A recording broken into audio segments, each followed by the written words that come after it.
Right. Good morning, everyone. My name is Joaquin Esquivel, Chair of the State Water Resources Control Board. Today is Wednesday, July 3rd. It is 9:01 a.m., and I'd like to bring this meeting back into order. I'll begin by introducing my fellow board colleagues. Joining us shortly will be Vice Chair Doreen Diadamo, and we have here as well Board Member Sean McGuire, Board Member Laurel Firestone, and Board Member Nicole Morgan.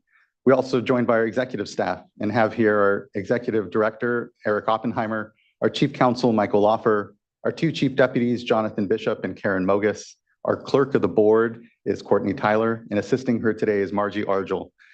As you can see, this is a hybrid meeting with both in-person and virtual components. If you're joining us virtually, you're either viewing us through our traditional webcast on the Cal EPA website or the YouTube live website. But if you intend on commenting on today's item, you need to be on the Zoom platform. There are instructions on how to do so at the top of the agenda, a link and form. But if you're having any challenges getting onto the platform, please do just email the clerk of the board at board.clerk@waterboards.ca.gov, and she can help you get onto the platform. Once you are on the platform, your camera will be off, you'll be on mute until it is your turn to speak on today's item. For everyone here in the room, good morning, good to see you all. We're here in Sacramento in the California Environmental Protection Agency building. A few announcements quickly for us here as well. Please do observe the exits. If we happen to have an emergency, we'll calmly file out to Cesar Chavez Plaza and await any further direction. Additionally, if you intend on commenting on today's item, there is a laptop on the side of the room here. There is also a QR code in order to sign up. When you come to the microphone, please do introduce yourself and any affiliation that you are a part of. And also lastly, please do silence any phones so we have an uninterrupted discussion today. This morning, we will be hearing an item from the Office of Research Planning and Performance regarding the proposed regulation on making conservation a way of life. As we begin here, I do just want to acknowledge and thank everyone that has contributed to what has been a robust discussion over the last year on this regulation. With the criticality of conservation, I think we can all agree is important to continue to adapt to the realities of climate change here as we work our way through an incredible heat wave. Know very, I think urgently, that our climate has changed, and importantly, our uses should match the hydrology that we're all here faced with. I want to acknowledge as well that this is a very data-driven and nuanced regulation. The arc of conservation in this state has been an incredible one. Californians know that conservation is critical, and it's shown by the continued conservation that we've seen through successive droughts. And what this creates is really a floor. And importantly, it's not a policy in isolation. When we think of the water supply strategy, it also calls out increasing water supplies, not just through conservation, but importantly, ensuring the conservation as a base is an efficient use. We're using our supplies efficiently here on the urban side, are important to ensure that investments, still costly investments, whether it's recycling or desal or new supplies, are appropriately sized. Importantly as well, as we think of the Colorado River, the Bay Delta, the stressed watersheds from which much of the urban supply comes into our cities and communities, we need to show for other states and for ourselves here that we're taking importantly steps that ease that burden, and especially in dry times, but through all water year types, in order to ensure that we all continue to have ample supply and thriving communities. So I just want to thank, again, everyone that's contributed to this conservation. It's been this regulation. It has been a decade's worth of work, including sister agencies like the Department of Water Resources and NGOs, water agencies, academics, and just really appreciate the tone and tenor that many have brought to this conversation, where there can be disagreement certainly on how we get to an outcome, but common understanding that, again, conservation is a critical part of California's strategy to adapt to a hotter, drier future. So with that said, I'll kick it over to our folks here in the program and begin the presentation today. And thank you everyone for time and attention. Thank you, and good morning, Chair and members. I'm James Nachbauer. I'm the Director of the State Board's Office of Research, Planning, and Performance. I'm joined here today by my colleagues, David Rose, Charlotte Ely, Karina Herrera, Pedro Aratanya, and Garrett Lenahan.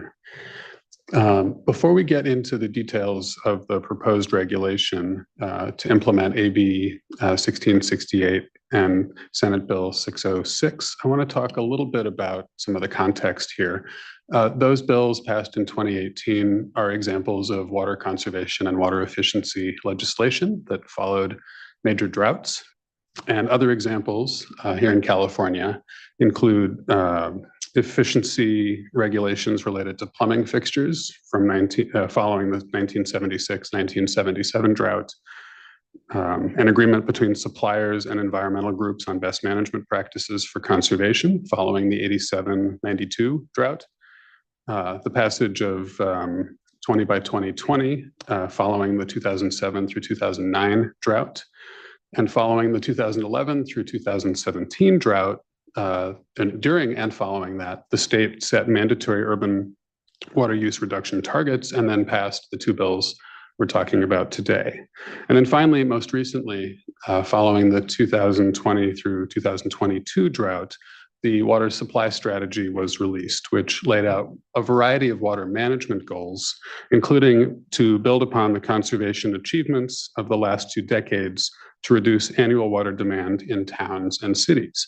And this proposed regulation, along with actions already being taken by Californians and suppliers across the state, would lead to about 500,000 acre-feet of water savings in 2040.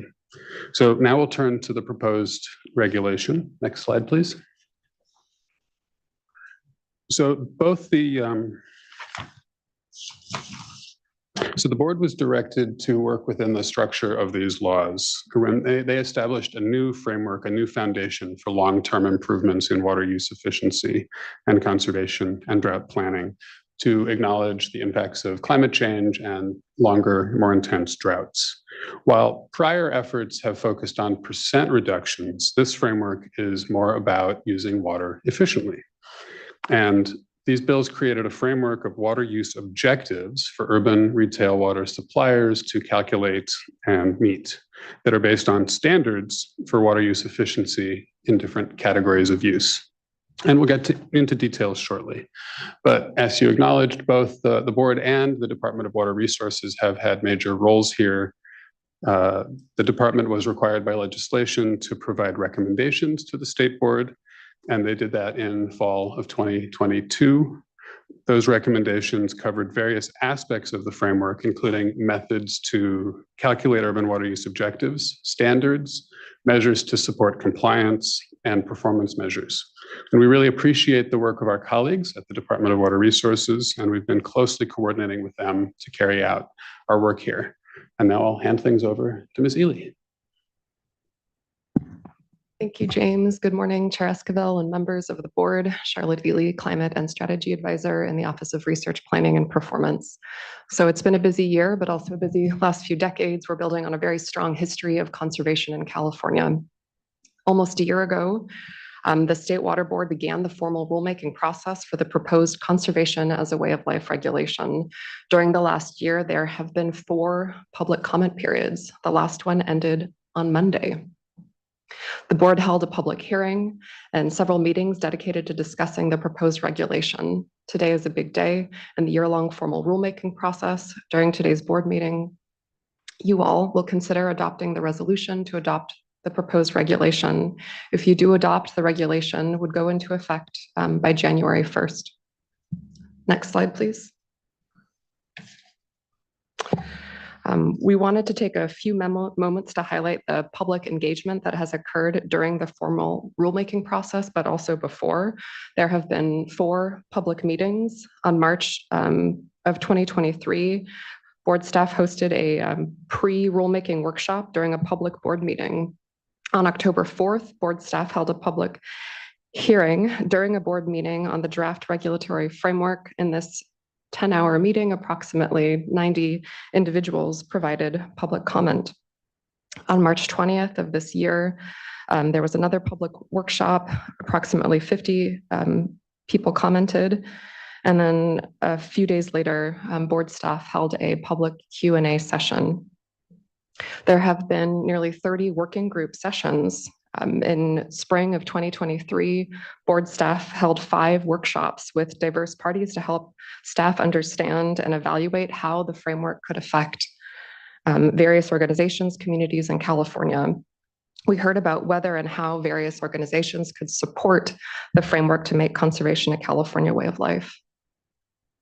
In the summer of 2023, staff additionally held 2 workshops with small suppliers to better understand how the framework could specifically affect these smaller agencies. And then throughout November and December of last year, staff hosted 21 meetings with 5 different working groups to better understand and address concerns that have been raised about the draft regulatory framework. There have been numerous stakeholder discussions over the last few years. Throughout November and December 2023, board staff specifically hosted 20 one-on-one meetings with suppliers who serve disadvantaged communities. All this, again, is building on the very good work of the department, who themselves, prior to providing their formal recommendations to us, hosted 29 public meetings, 7 workshop groups, and 6 stakeholder discussions between summer 2018 and winter 2021. So thank you again, everyone, for all of your contributions. Next slide, please.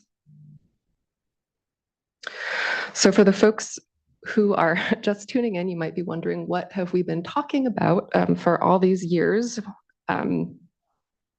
Well, neatly laid out in the mere 43 pages of reg text, we propose adding to the California Code of Regulations. In the next 2 slides, I'm just going to provide a really high-level summary of what the proposed framework is. A big part of the regulation pertains to what is called the urban water use objective and its core components. These are residential, indoor, and outdoor water use associated with commercial, industrial, and institutional landscapes with dedicated irrigation meters, real water losses, and, if applicable, variances and temporary provisions. To reward and incentivize potable recycled water, there is also a bonus incentive for this. So the proposed regulation stipulates how each of these budgets would be calculated. For this reason, the proposed regulation is math heavy. It includes a lot of equations, most of which are quite simple. Except for the residential indoor use budget and the budget for real water losses, the proposed regulation would also establish efficiency standards. So these standards are key parameters that are used in the equations and largely determine how much water would be included in each budget. Finally, the proposed regulation requires that each urban retail water supplier would add up all of these budgets and calculate its urban water use objective. It is the urban water use objective and not, for example, the discrete budget for residential indoor water use that a supplier must meet. A supplier would choose how to meet its overall urban water use objective. Next slide, please. So the proposed regulation also establishes commercial, institutional, and industrial performance measures and annual reporting requirements. As with the urban water use objective and its core components, the CII performance measures were largely handed down by the legislature. Regarding the CII performance measures, the proposed regulation establishes the categories a supplier will use to classify its CII water users, the threshold used to determine which CII landscapes with mixed meters a supplier shall either install a dedicated irrigation meter on or employ in lieu technologies for, and then lastly, the thresholds that would be used to determine which CII water users a supplier would offer best management practices to. Next slide, please. I guess just a quick note on the reporting requirements. The proposed reg does establish what would be included in the annual reports that are provided to the department and the State Water Board. So here, before handing off the presentation to the Conservation Supervisor, Karina Herrera, I wanted to quickly remind everyone interested, who is subject to the proposed regulation. It is water suppliers, not individuals or businesses, that will be held to the framework's objectives. Urban retail water suppliers are the sort of largest suppliers in California. They serve about 95% of Californians. They serve diverse communities, both geographically and economically, and they really range in size and expertise. The Los Angeles Department of Water and Power, for example, is an urban retail water supplier that serves 10% of the state, while the city of Cambria, for example, is also an urban retail water supplier and serves just over 6,000 people. So I think I will now pass it to Karina. Thank you.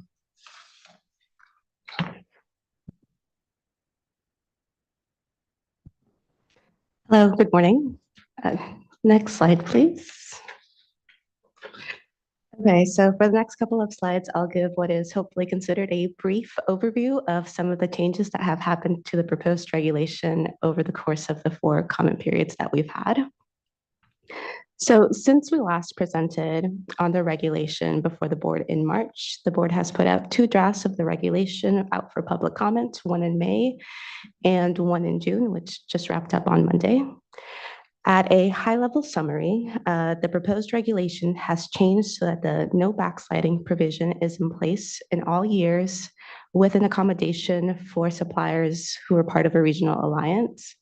It added a variance for existing trees, provided a larger budget for new climate-ready trees, and also included some other minor technical fixes made for improvement in clarity, consistency, ease of implementation, and to streamline reporting.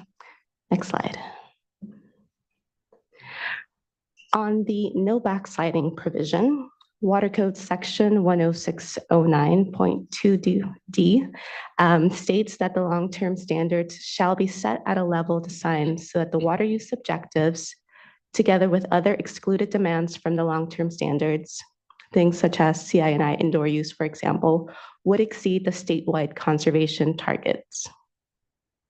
The first draft of the proposed regulation stated that if supplier's objective did not exceed their SBX 7x7 conservation targets, the objective would then be equal to its SBX 7x7 target less excluded demands. The second draft applied the SBX 7x7 caps for individual targets starting in 2040, so it delayed it by a couple of years, when the most efficient standards are proposed would be in effect. This raised concerns that if left uncapped, urban water use could increase beyond the SBX 7x7 targets until 2040.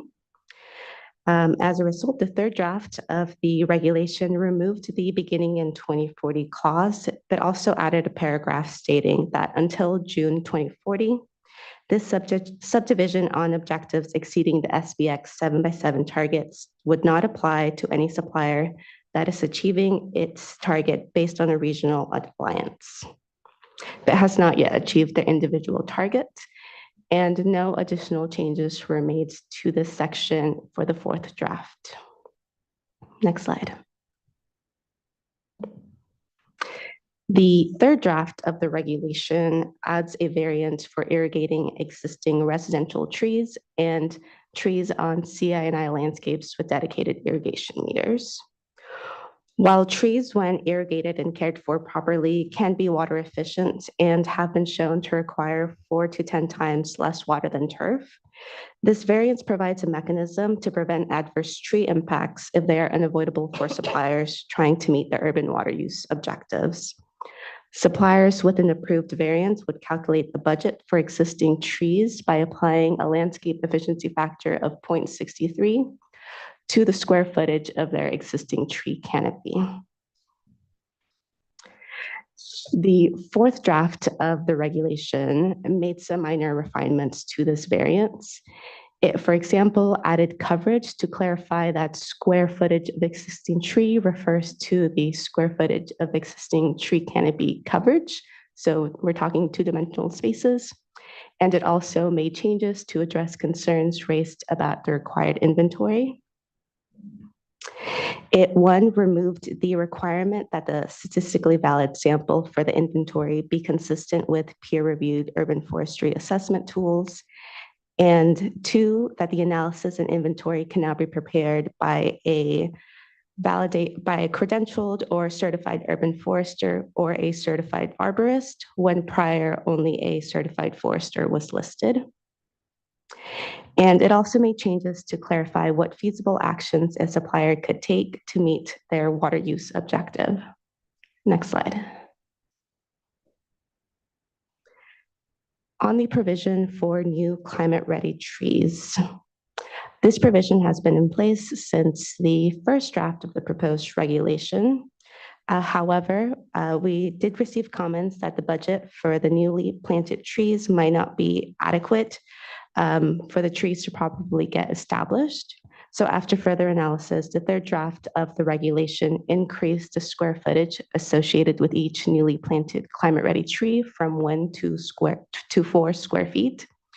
And it also added a climate zone multiplier, same as the one used for the variance for controlling dust in horse corrals or other animal exercise arenas.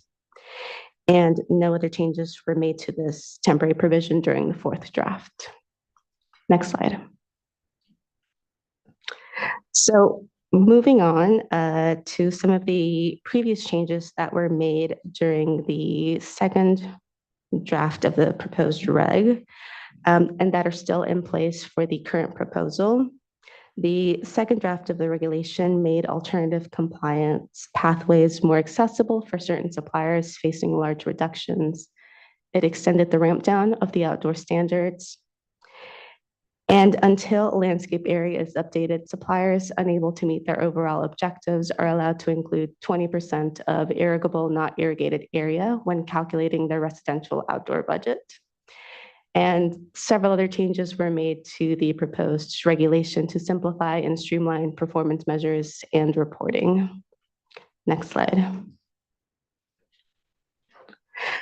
So as a quick refresher for what is in the current draft of the regulation for alternative compliance pathways, a supplier is eligible for pathway 1 if their median household income is less than the statewide median household income. And they estimate that they would have to reduce current water use by 20% or more in order to meet their 2040 objective. Under this pathway, a supplier would be deemed in compliance with the objective if they are reducing water use by 1% per year, and they create and implement a plan to achieve their objective based on the long-term standards. Under pathway 2, there is no income threshold for this, and suppliers would be eligible for this pathway if they estimate they would have to reduce current water use by 30% or more in order to meet their 2040 objective. They would be deemed in compliance with the objective if they are reducing water use by 2% or more per year, verify adherence to the G480 standards, and create and implement a plan to achieve their water use objective. Next slide. And moving on to a quick refresher for what's in the reg for the residential and CI&I with landscapes with DIMS outdoor standards. The outdoor standards are expressed as landscape efficiency factors which change over time. The LEF is a factor used to calculate the aggregate amount of water a supplier may need to deliver to customers so that they can maintain healthy and efficient landscapes across the supplier's service area. Next slide. For the visual learners in the audience and for those who like examples, another way of thinking about the landscape efficiency factors is through landscape examples. In the middle, we have yard, which might be at a LEF of 0.55, which is the proposed 2040 standard for the residential outdoor budget. It's majority low water using plants irrigated with drip, some warm season grass using overhead sprays. On the left, we have what would be a more efficient landscape, which would translate to a lower LEF value. It's majority native or other low water using plants being very efficiently irrigated, perhaps relying a lot on drip irrigation. And then on the right, we have what would be a less efficient landscape, which translates to a higher LEF value. Majority grass or other high water using plants being irrigated in a not so efficient way.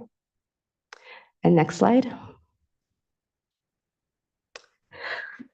So the current draft of the proposed regulation sets the residential and CI&I landscapes with DIMS standards at 0.8 from the time of adoption until 2035. From 2035 through 2040, these standards changed to 0.63. And then starting in 2040, the residential standard becomes 0.55, and the standard for CI&I landscapes with DIMS becomes 0.45. Next slide. Moving on to the inclusion of irrigable, not irrigated landscape area. When the department measured residential landscape area, they categorized it as one of three categories, either irrigable irrigated, irrigable not irrigated, or not irrigable. Irrigable not irrigated area was meant to capture a landscape that appears to not be currently irrigated, but is either presumed to have been previously irrigated or maybe in the future. So the current draft of the regulation says that suppliers may include 20% of their irrigable not irrigated area when calculating their residential outdoor budget. If otherwise, they would not be able to meet their objective until residential landscape area is updated. Next slide. And last slide for me. We just wanted to provide a quick summary of the potential water reductions that might be needed in order to meet the 2040 standards based on the 2017 through 2021 average water use. About 124 suppliers representing 31% of all suppliers would not be required to have any water use reductions. About 166 suppliers would fall in that 0 to 20% reduction window. 60 suppliers would be in the 20 to 30% reduction category, and 46, representing 12% of suppliers, would be in the greater than 30% reduction. And just a small caveat that this is in many ways what is represented as the upper bound of potential water use reductions. A quick note that this does not consider any future updates to data corrections, does not include the budgets associated with variances or special landscape areas, alternative compliance, nor does it consider long-term trends, for example, in population or water use trends. And with that, I will hand it over to Pedro to talk about our economic analysis. Thank you, Karina. In this slide, I will briefly explain the economic framework that we use to assess the economic impact of the proposed regulation. We use this economic framework and perform this economic analysis to support board decision-making and to comply with the requirements of the rulemaking process. In the basic framework, we compare two scenarios. One in which we make water use projections absent the proposed regulation, and in the other scenario in which we make water use projections if the proposed regulation were adopted.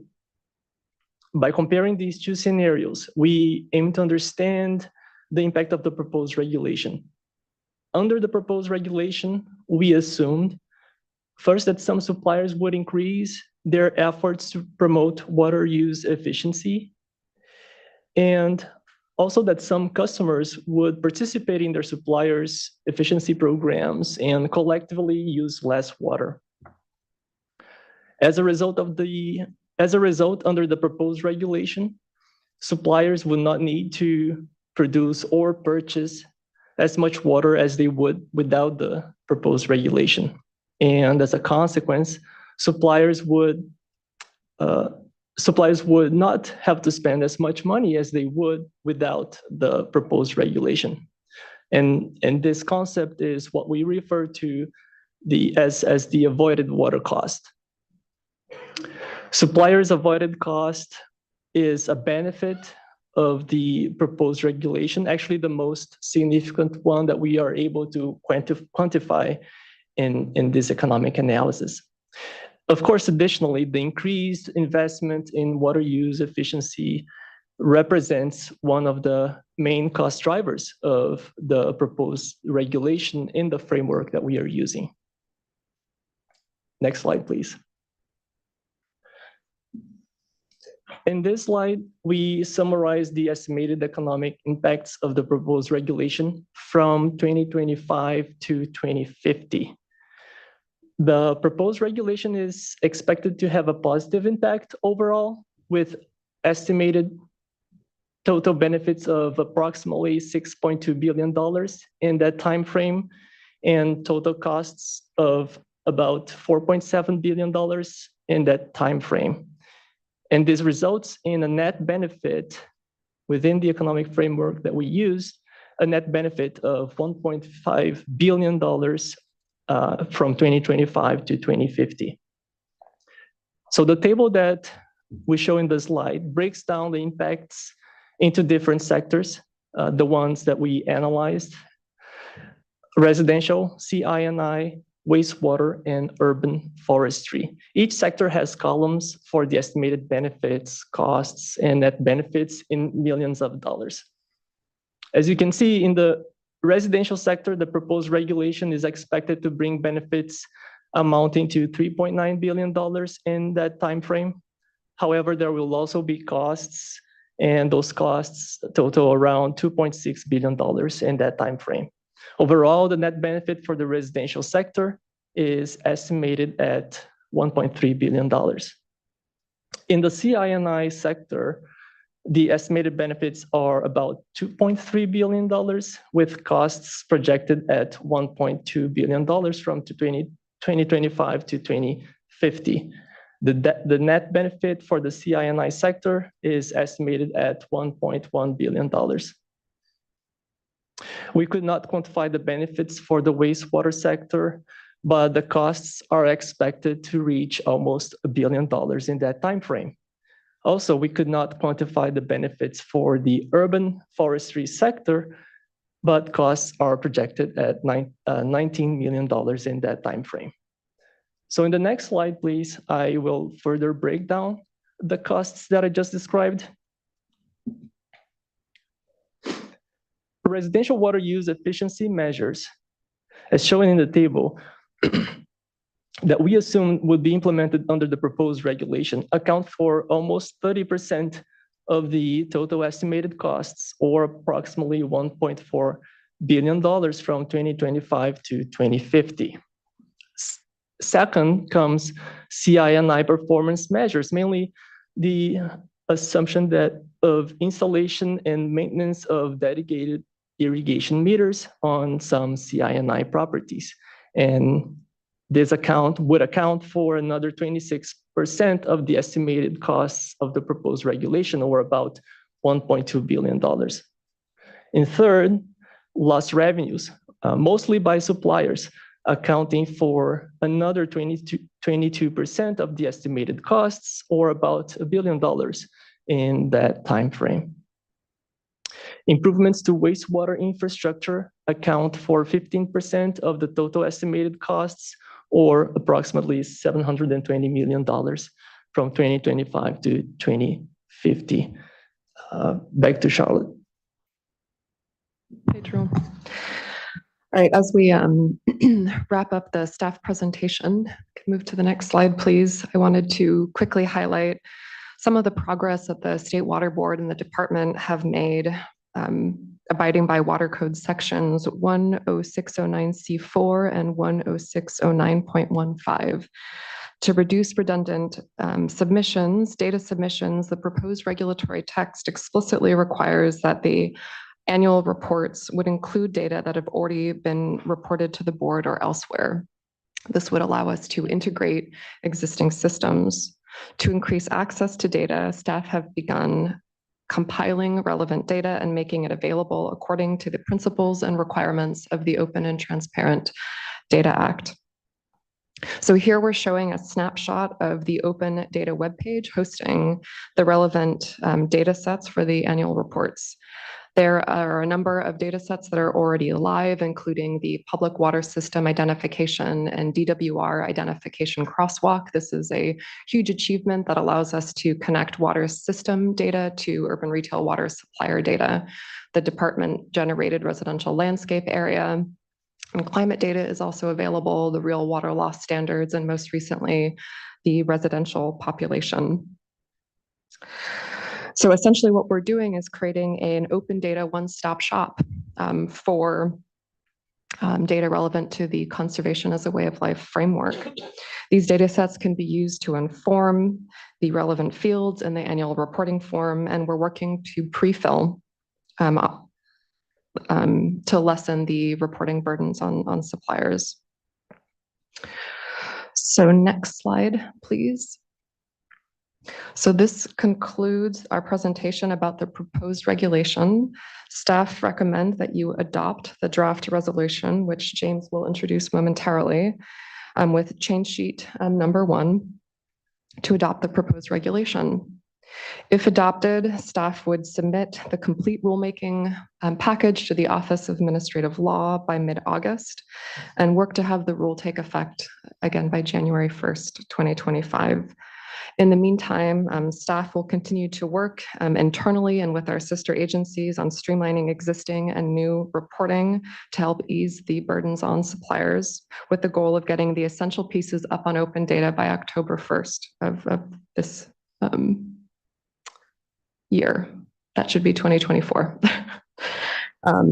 So barring no questions on next steps, I will hand things back to James to introduce the resolution. So thank you. We're looking forward to comments and the discussion.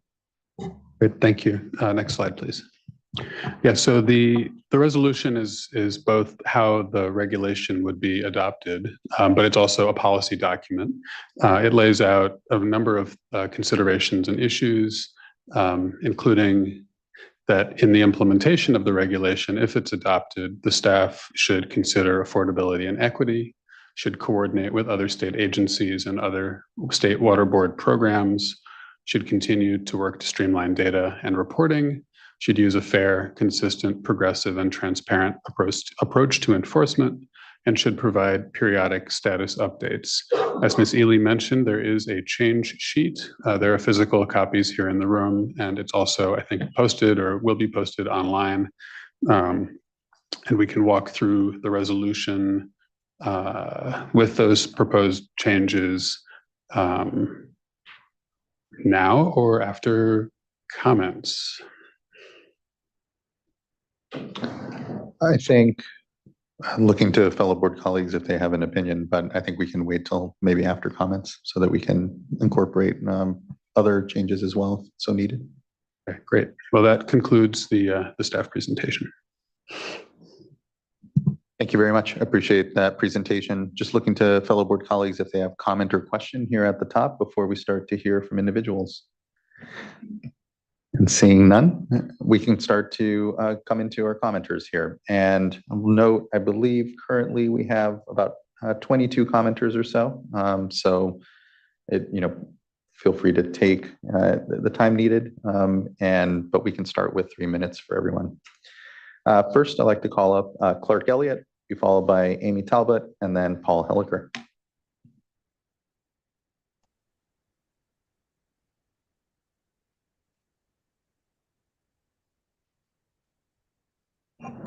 Good morning. Morning. Hi, my name is Clark Elliott. I'm the Conservation Manager at Desert Water Agency in Palm Springs. Thank you to the board for this opportunity to comment on the revised draft regulation.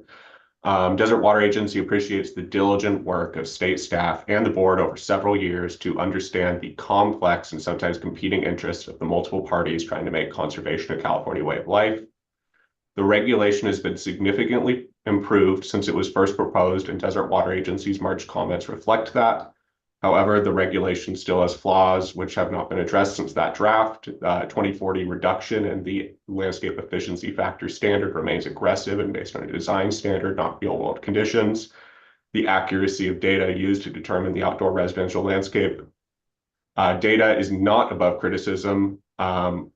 The lack of per parcel information means verifying the accuracy of flyovers and identifying desert landscaping compared to native desert could not be determined without suppliers undertaking their own data gathering and analysis.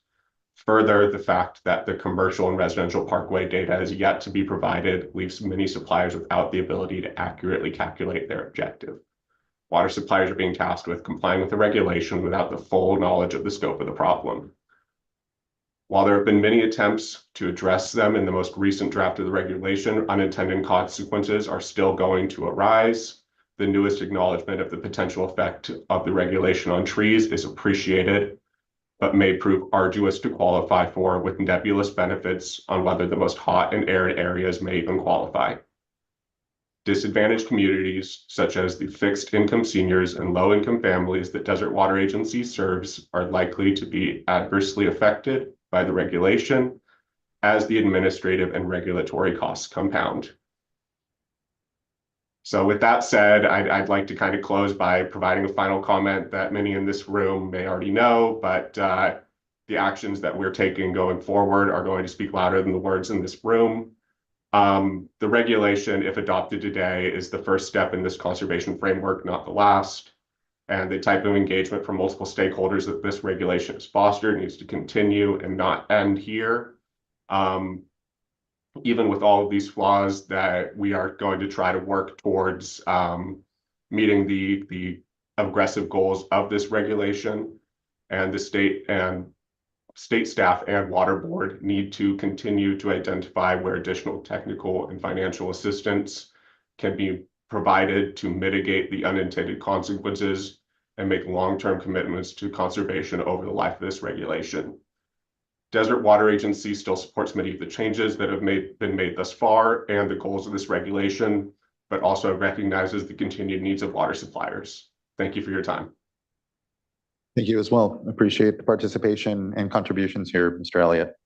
Next, I'd like to call up Amy Talbot, be followed by Paul Helliker, and then Brenley McKenna. Oh, mic's cool. There you Good are. morning. Good morning. Good morning, board members and staff. I'm Amy Talbot, Water Efficiency Program Manager for the Regional Water Authority.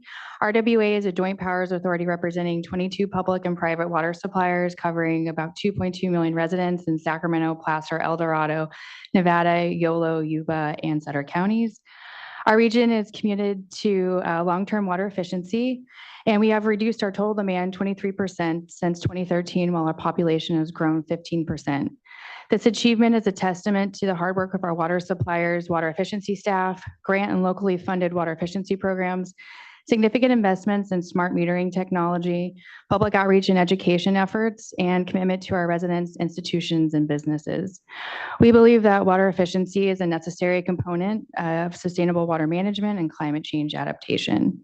RWA and our member agencies have been active participants of this regulatory process for over 7 years, and we're very supportive of the water budget approach of Senate Bill 606 and Assembly Bill 1668. The regulation that will be adopted today reflects some of the changes that we've advocated for over the years, including alternative compliance, extended timelines for outdoor standards, acceptance of regional programs for local compliance, and a variety of simplified CII performance measures. It also reflects the absence of some of the changes we are hoping for, including a minimum outdoor standard of 0.63 LEF, inclusion of calendar year reporting, permanent recognition of landscape area measurement limitations, and a dedicated non-variance LEF for tree canopy starting in 2040. That said, we are ready to turn our focus towards implementation and expanding our current regional program and efforts to support our agencies with this regulation compliance. The next 3 to 5 years will be very critical to the success of the regulation. We'll be collectively learning a lot of things about the feasibility of the regulation requirements, local funding limitations, and I'm sure there'll be some unexpected outcomes along the way. Even today, before adoption, there are several active bills looking to update related statute. To that point, and in the spirit of adaptive management, we request that a framework of ongoing monitoring and tracking of implementation progress be put in place. This could include an advisory group that meets regularly to discuss challenges and opportunities with the implementation, and regular State Water Board and DWR report backs of supplier submitted data, a variance and temporary provision usage, implementation costs, and water savings at minimum. We'd also like to see an enforcement policy that allows for discretion for suppliers that are making a good faith effort towards meeting their objectives and for other requirements that might be found to be infeasible during this implementation. And then lastly, I'd like to recognize all the time, effort, and passion that has been displayed by board members, staff, and stakeholders during this process. It's been a long and challenging process, but I'm very hopeful that the regulation will achieve its desired outcomes over the next several decades. Thank you. Thank you, Ms. Talbot. Really appreciate your contributions throughout the year and helping make this as implementable as possible. So thank you. Really appreciate it. Next, I'd like to call up Paul Helliker, be followed by Brenly McKenna, and then Cody Phillips.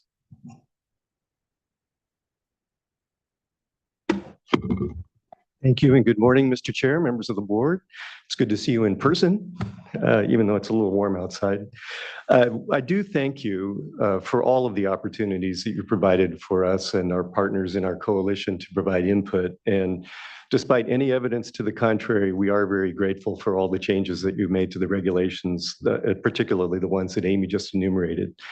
But let me note some perplexing information from your Objective Explorer data. And my numbers may be a little different from the ones that were on the slide earlier, but I did draw them from the most recent provisional data. So 111 of the 396 agencies that are in the Explorer must reduce by 20% or more by 2040. And 54% of those are inland agencies. And of those agencies, 82% are below the state median household income level. Now, these figures are under estimates because the Explorer does not currently include any reductions associated with dedicated irrigation meters because you don't have the data. And they also include the irrigable, non-irrigated areas that are proposed to have no water budgets when the landscape data is updated. But for those who will have to reduce by 40% or more, 75% of them are inland, and 77% of those are below statewide average income. And then for those that have to reduce between 30% and 39%, 73% are inland and 89% are below the statewide average. I'm not sure why, I'm still trying to figure that out, but it's information that is kind of disconcerting. The coalition of 27 agencies that we've been participating in continue to note that the regulations don't comport with the law with respect to the outdoor standard because the law says that that should apply to irrigable lands. You did have that conversation at your March 20th workshop, and staff said that they do comply with the law, but the law is pretty clear. And I don't believe that a water budget of 0 for irrigable lands that are not irrigated is really what the legislature intended or what the law says. We've also requested that the board set the 2040 outdoor standard to 0.63 ETF to fulfill the legal mandate that the standards accommodate existing landscapes. The additional tree canopy budget would potentially help ameliorate some of this deficiency, but the additional requirements for tree surveys and particularly for the alternatives analysis will essentially make this option unavailable. So we request the board delete these additional requirements and make the other revisions we've requested. And thank you again. Thank you as well, Mr. Helliker. Next, I'd like to call up Brenly McKenna, be followed by Cody Phillips, and then Jennifer Shimon. Hello, good morning, Chair Escobar, members of the State Board. I'm Brenly McKenna with Water Reuse, California. First, I'd like to thank you for the opportunity to address you on the proposed resolution to make conservation the California way of life. We appreciate the board's ongoing support for recycled water and potable reuse as a critical water supply for California. Recycled water is a key resource for diversifying local supplies and improving the state's long-term water resilience and meeting goals in the governor's water supply strategy. Water Reuse California appreciates the revisions to the regulations over the course of the last year. What you see before you strikes a balance between using recycled water and potable reuse supplies efficiently while protecting and encouraging their further development in California. We have been engaged with the development of these regulations since the passage of the authorizing legislation in 2018. We thank the State Board and the Department of Water Resources for conducting years of stakeholder outreach, which has now resulted in a regulatory package that is implementable and will help the state adapt to climate challenges in the future. We'd also like to thank the State Board staff for their ongoing responsiveness, and we share your commitment to a climate resilient water resources, and look forward to partnering with the state board on this moving forward into the future. So with that, I'd like to say just thank you again. Thank you as well, Ms. McKenna. Appreciate the contributions from water reuse here and helping to, again, make this an implementable regulation. Thank you. Next, I'd like to call up Cody Phillips, be followed by Jennifer Shimon, and then Mary Wood. Morning, Chair Esquivel, members of the board. It's nice to say good morning instead of good evening, as the other workshops have been. Cody Phillips, with staff attorney with California Coastkeeper Alliance. Thank you again for the opportunity to comment today. As we move these regulations across the finish line, it's nice to see them finally cross that finish line. It really is a great understanding of where California needs to be and that the fact that we're not there yet. So today I'd like to focus my comments really on two things. First is the new tree variances, and the second is ongoing monitoring of implementation. So first, I'd like to support the requirements that water suppliers have to meet to use the tree variances. Urban tree health is necessary for so many reasons, definitely exemplified today about the heat wave we're currently experiencing. However, most trees have plant factors less than 0.55, meaning that compliance with the outdoor standard should not harm existing trees, and that's only compliance with the outdoor standard, not compliance with the entire budget as a whole. And in fact, proactive conservation programs are one of the best ways of ensuring that we maintain our urban tree health. This is because, according to a report from CNRA, one of the leading causes of urban tree mortality during the 2012 to 2016 drought was, quote, a lack of emphasis on tree care as local water districts imposed mandatory water use reductions. These mandatory water use reductions are the consequences of reactive drought response, not the proactive drought response that we're working toward today. It is why the Environmental Coalition has been so adamant about the importance of near-term conservation targets, like meeting that 0.63 standard in 2030. It's to avoid the tree mortality that we've seen in the past.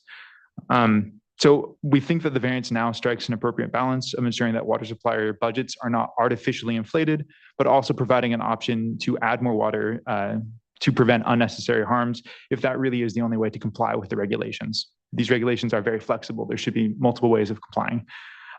For the ongoing monitoring, we do appreciate Action 11 in the draft resolution, which directs staff to bring periodic information items to update the board on these regulations.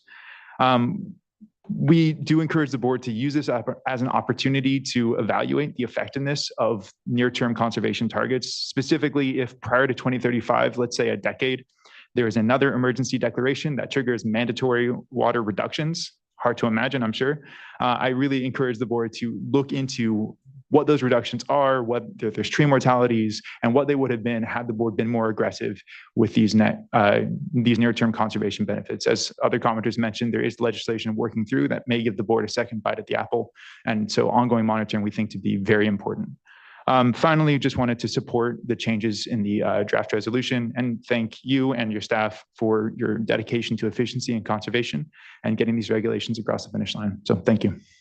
Thank you, Mr. Phillips. Really appreciate your contributions, the coalition's contributions here to making sure that we're getting this just right and the importance of efficiency in the long term. So just thank you. Next, I'd like to call up Jennifer Shimon, be followed by Mary Wood, and then Melissa Hathaway McKeith. Good morning. Can you hear me? We can. Good morning. Hey, good morning, Chair Esquivel and fellow board members. My name is Jennifer Shimon, Director of Water Use Efficiency with Eastern Municipal Water District, located in Riverside County. I just want to start by saying not only thank you for your time today, especially ahead of a holiday, but also thank you to all the staff. As mentioned prior, they've been working hard for the past several years to help get numerous updated drafts of the regulations out for public review. It's been a very iterative process that we definitely appreciate. Next, I want to recognize that the draft regulation you're considering today addresses several of the concerns highlighted by EMWD and many of our colleagues throughout these years. While there are still items such as reporting period flexibility, calendar versus fiscal year, that many of us would like to see adopted, this draft is reflective of the common ground we have found on many topics. EMWD respectfully requests that the state board consider further amendments to allow for additional considerations, such as a cumulative 5% for variances to be included in the urban water use objective compliance calculation, technical assistance around reporting, and wastewater and recycled water system impacts. EMWD remains committed to continuing our longstanding efforts around conservation and water use efficiency and appreciates the opportunity to engage in this interactive process to help drive efforts that benefit our customers, as well as the residents of California. Again, thank you for your time today. Thank you for yours as well and for participating, not just now, but throughout the process. Thank you, Ms. Shimon. Next, I'd like to call up Mary Wood, be followed by Melissa Hathaway McKeith, and then Tim Worley.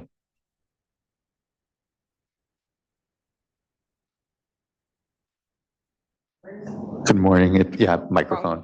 Wrong place. Hi, my name is Mary Wood.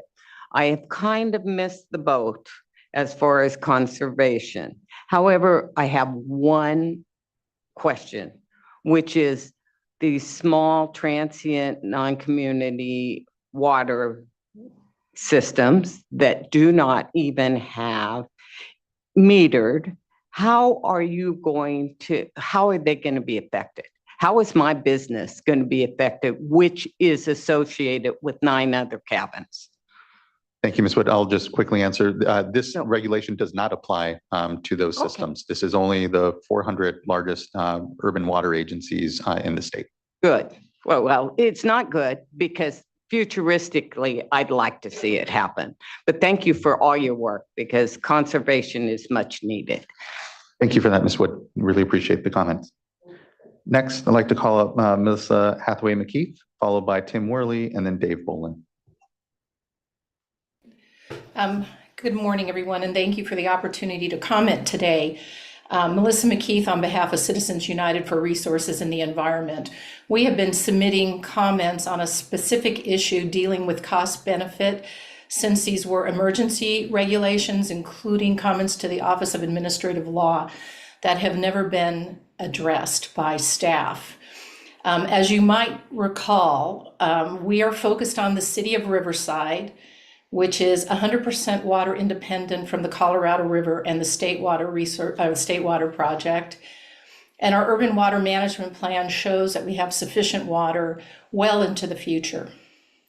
And this becomes important because in the cost benefit analysis that's done in the SRIA, it fails to address the fact that our city, and I would imagine other municipal water agencies, use up to 20% of their water revenue for general fund purposes. That means when we are forced to reduce water usage based on your assumptions about efficiency, it has a direct impact on our general fund, and it also impacts repayment of revenue bonds. None of this was addressed in the SRIA, and it's not a new issue because, again, we've been raising this concern and need for evaluation on our local costs. Secondly, the costs are balanced against the benefits. And it's been uncertain to me from the start in reading 10609, what is the goal? Is the goal to ensure that we have sufficient water if there is a reduction in water availability in our region because of climate? Or is the goal to ensure that we can direct water that's conserved for more growth? And I'm still unclear about that particular situation because if Riverside conserves to our detriment, where is that excess water going? Personally, for our organization, we would like to be able to comply with the governor's 30-30 conservation and utilize that water for a lot more tree planting and green space. And with all due respect to the gentleman from the environmental organization who spoke earlier, trees are very difficult to maintain when it's 105 degrees outside. And some of the assumptions in the real world, we do not live in a world where people are going to sit out there with a measuring cup and figure out how much water is going on their trees. You cannot change behavior that readily. One of the benefits that's articulated in the SRIA as to why these regulations make sense is that it will mean that water agencies do not have to expend resources to look for other sources of water. Again, I can differentiate our particular city because of the fact we will not have to look for other sources of water, because based on our investments in our groundwater rights that have been adjudicated by a court, we have sufficient water. So that benefit goes away entirely. And I raise this because the Department of Finance and the Administrative Procedures Act requires that you differentiate areas that are unique. And we are a unique area. I've been listening to these discussions for quite some time, and I haven't heard any other water agency that fits within the profile that we have here, including, as one of the gentlemen mentioned, in terms of the inland, the fact that we have the greater burden under these regulations, and we also have poorer communities than those of you on the coast or in Marin, many of whom are setting the agendas for these particular regulations. And I would like to close with the following observation, bearing in mind that when I refer to former President Trump, I'd like him to be former President Trump and keep that moniker. But he does something that's very clever, and we're seeing it reflected in our national politics. He says, when I turn on the shower, I can't get any water. He's not talking about water. He's talking about regulation. This is a very top-down regulatory regimen that Hertzberg created. It may or may not work. These are not evidentiary hearings. The assumptions have not been tested. And at a minimum, I hope for other areas that there is some adaptive management into this, because there is sort of a naive assumption that if you do all of these things, it's really going to make a difference, and we're going to be able to combat climate, and we're going to be able to reduce costs. So I'll leave you with that, because as we see a really major shift on administrative law at the federal level, and I'm not suggesting that's going to happen anytime soon in California, but honestly, there is a sense when you read these regulations with their formulas and their paperwork, and I listen to these hearings, it's that it really is a top-down regimen that we've created. Be happy to continue talking to staff and to legal counsel about our objections under the SRIA. We did submit comments to the Department of Finance. I do hope that you will take a look at the impact that this has on municipalities that have used their water as a source of revenue for other police, fire, further investment. It is impact. Thank you. Thank you, Ms. McKee. Next, I'd like to call up Tim Worley, be followed by Dave Bolin, and then Elizabeth Lufstead. Good morning, Chair Esquivel and members of the board. I hope you're hearing me okay. So I'm Tim Worley. Thank you. Managing Director of the Community Water Systems Alliance, or CWSA, which is a group of urban and rural water districts and cities stretching from the Coachella Valley in the high desert to Watsonville on the Central Coast. And our guiding organizing principle is larger systems helping small and under-resourced water systems. So although we're investigating technologies and other means of helping smaller systems, too often we're put in a position of defending them from actions considered by this board. My comments today will reflect both appreciation and concern. First, we appreciate that the Water Board staff, including Ms. Ely, Ms. Herrera, as well as Mr. Oppenheimer, took time to listen to concerns and made efforts to revise this regulation in many ways to make compliance with it somewhat more realistic. A few ways the regulatory text has been improved include better defining how a water supplier could apply for a necessary variance, such as for residential evaporative coolers, or including a variance for irrigating existing trees. Another is providing a more feasible alternative compliance pathway.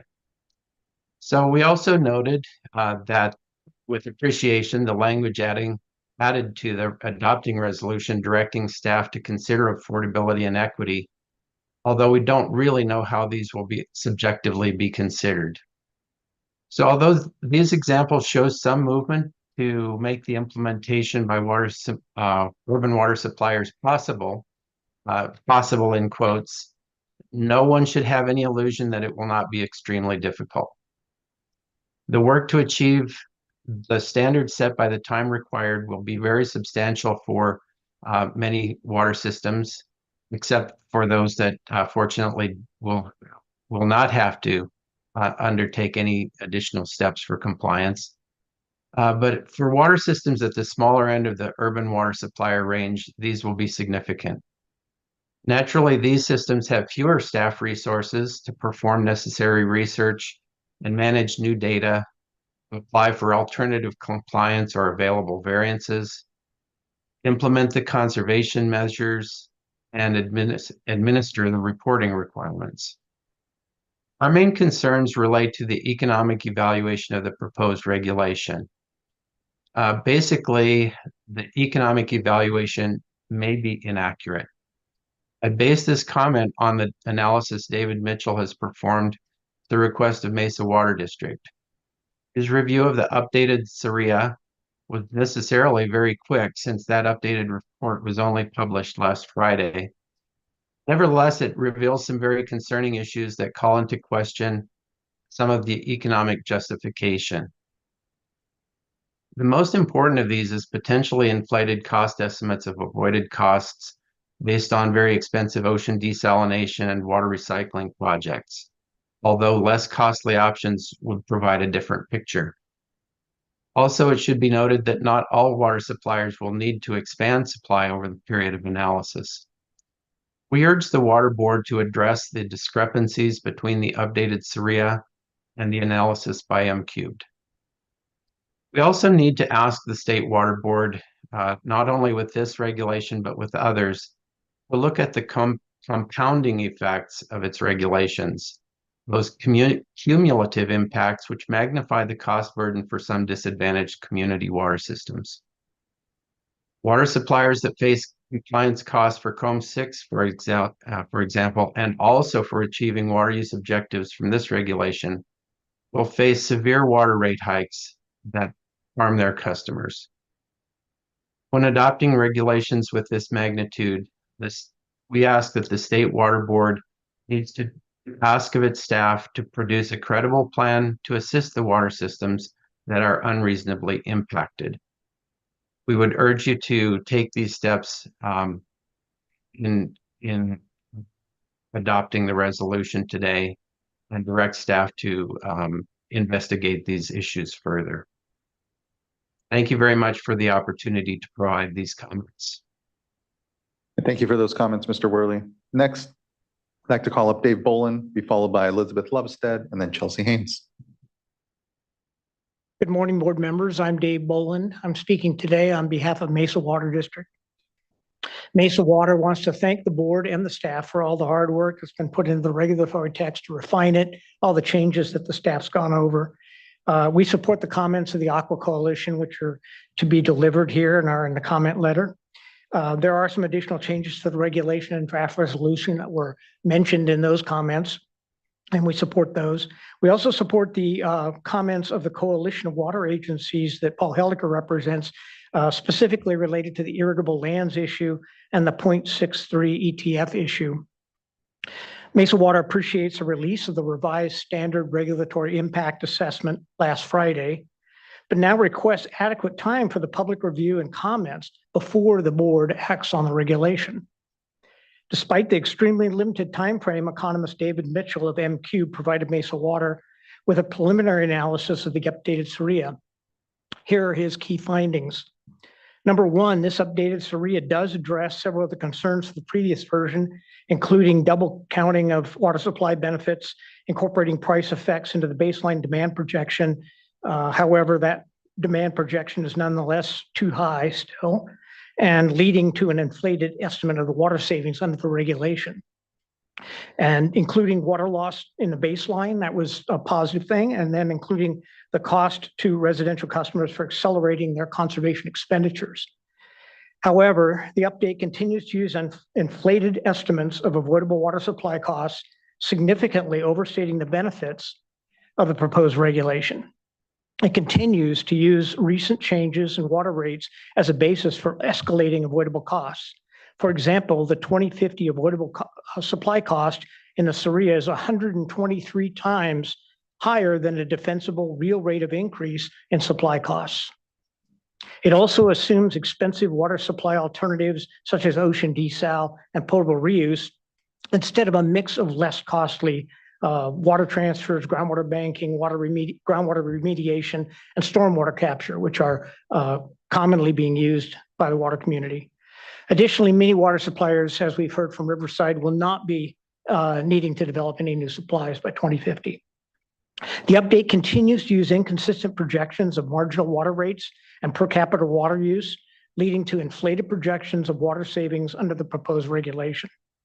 The update contains what appear to be gross numerical errors, including costs for turf and plumbing fixture replacement programs at $1,800 and $18,000 and $7,000 per acre foot, respectively. These estimates appear to be off by an order of magnitude.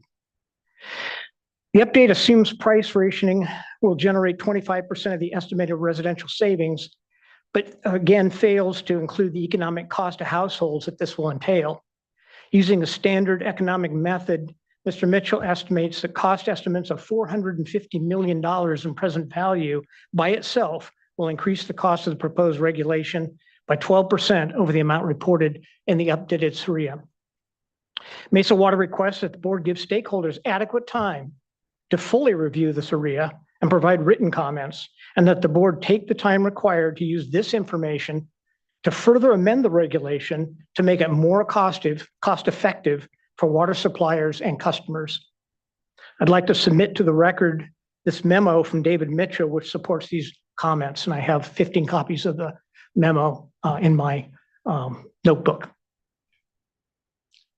Thank you, Mr. Bolin. I'm looking to Mr. Lawfer on your request. Yeah, just at this point in time, the written comment periods have closed, as well as any opportunity for comment on the SWRCB.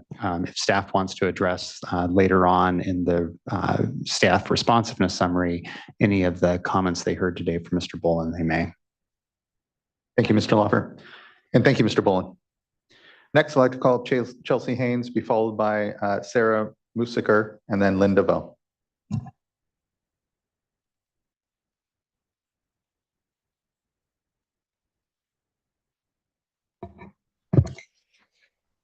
Good morning. My name is Chelsea Haynes. I'm the Regulatory Relations Manager for the Association of California Water Agencies. I want to thank the board and staff for the opportunity to provide comments today. This regulation will change the way that water is used in California. Every retail water supplier and Californian will be asked to do more. This will be a major lift. This will require significant resource investment, technical assistance, and new levels of partnership. We appreciate that through this last year, the State Water Board and staff have created public process for the water supplier community and interested parties to come together and discuss the regulation. We've tried to bridge the goals of transformational change with on-the-ground realities of changing behavior, managing cost, and avoiding impacts. We also appreciate that the State Water Board's recognition of water suppliers' leadership in water use efficiency. We've tried really hard to focus our input on the technical expertise that water suppliers have from decades of implementing innovative programs. For suppliers, the success of this regulation does not end today with the Water Board's potential adoption. This is just the beginning of a multi-decade process. We're going to learn a lot. We'll have new data, new partnerships. And we look at the success of this regulation as compliance. Compliance being healthy landscapes, shade trees, equity among communities, implementing cost-effective strategies. So the ongoing partnership between state, you all, and the local water community will be really essential. So with that, our eyes turn towards the implementation, and we have two specific requests with the enacting resolution. We had submitted red line changes in our comment letter. First, we strongly believe that monitoring and assessment of any public policy, particularly those with billions of potential dollars in cost, is really important. This is an essential component of the water supply strategy. So we had asked for changes to modify resolution number 11 with a more specific directive to staff for convening a stakeholder advisory group that includes water suppliers and other interested parties to monitor cost, water savings, general challenges and barriers to the implementation of the regulation, any other potential lessons learned and opportunities, maybe to streamline variance processes as well. And secondly, to resolution number 12 to clarify progressive enforcement and how the State Water Board will utilize enforcement discretion, especially for suppliers that are making good faith efforts, and as the data improves and changes and could impact water suppliers' water use objective. Additionally, just want to recognize and remain in support of significant changes and improvements to the regulation since the initial version. So we appreciate some of the changes to the timelines to the outdoor water use standard and CII performance measures, the inclusion of a more feasible alternative compliance pathway, modifications to the compliance start date, the inclusion of the 20% of suppliers I&I area, and changes to the processes of requesting variances and temporary provisions, including the tree variance. And then just look forward to future opportunities. I know that this budget year is tough, but to secure additional funding and technical assistance. So with that, appreciate all of the work that we've all put into this over the past year, knowing that our work is not done and future partnership will be essential. Thank you. Thank you as well. I appreciated your leadership, Ms. Haynes, in helping to synthesize, I know, what are varied opinions amongst the water agencies, but nonetheless, here all with an eye toward making something implementable here. So thank you. Next, I'd like to call up Sarah Musiker, be followed by Linda Vo, and then Heather Cooley. Okay, can you hear me? Great. Good morning, everyone. Thank you so much. My name is Sarah Musiker. I'm the External Affairs Director for the California Water Association, representing 90 regulated private water utilities in the state. First, I just want to thank the board for your continued coordination with the California Public Utilities Commission. You know, our members are the only duly regulated water utilities in the state, and so that obviously presents a host of challenges in terms of compliance, especially in terms of policy and timeliness. So really appreciate both your work thus far and then continued work kind of coordinating with all of these different parties to ensure that our members can comply in a timely manner. Second, we want to just thank staff and the board for kind of including our members in all of the advisory groups and kind of reaching out to them proactively to engage with them about what implementation will look like, both now and into the future. That's been very helpful. And we've heard from our members that these conversations have been exceptionally productive. We are signatories to the Aqua letter, and we just want to reiterate kind of our support for kind of building this advisory group going forward that provides feedback on what implementation looks like, especially in light of the coming data from the DWR indoor study and also CII. So really appreciate that. Really appreciate, again, everything you all have done so far. This has been quite a process, and we're looking forward to next steps. Thank you. Thank you as well. Looking forward to what I know will be further discussion and implementation, depending on how the board goes here, and just appreciate the input. Next, I'd like to call up Linda Vo, be followed by Heather Cooley, and then Melissa Sparks-Krantz. Good morning, State Water Resources Control Board members and staff. My name is Linda Vo, and I am the Senior Program Manager for the California Water Efficiency Partnership, also known as CalWEP. CalWEP's Co-Director, Tia Fleming, was hoping to be here in person, but is out of the office this morning and sends her gratitude to the board and staff. Thank you for the collaborative process over the past several months, and special thanks to the State Water Resources Control Board staff for the engagement throughout the process. Throughout this process, we stressed that the regulation needs to balance the urgency of climate change and dwindling water supplies with the financial and technical realities on the ground of water agencies. We feel like the regulatory process was inclusive and fair, and that many of our requests were considered, and we support the adoption of the regulation. All policy is implementation, and that is squarely where CalWEP is focused.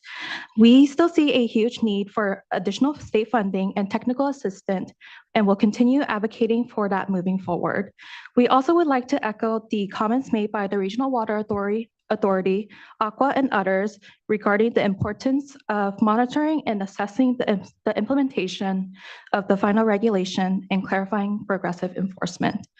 CalWEP is committed to continuing our work to maximize water efficiency in the state, and we look forward and welcome collaboration from all interested parties to make sure that this regulation does indeed make conservation a California way of life. Thank you. Thank you, Ms. Vo, and thank you to Ms. Fleming as well. The leadership of the Efficiency Partnership is just really appreciated across this as you work with implementers and agencies and know the importance of the regulation, so thank you. Next, I'd like to call up Heather Cooley, be followed by Melissa Sparks-Krantz, and then Mark Gold. Thank you, Chair Esquivel and members of the board. My name is Heather Cooley, and I'm Director of Research at Pacific Institute.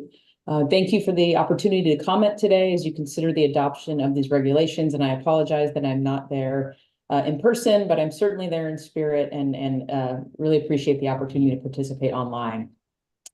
Many in the room and online today have been working on these regulations and the underlying framework for a decade.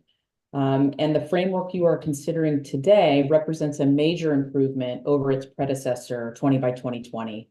Rather than using a top-down approach, the efficiency framework establishes customized budgets that better account for a range of local factors like land use and climate, and also consider past efficiency investments.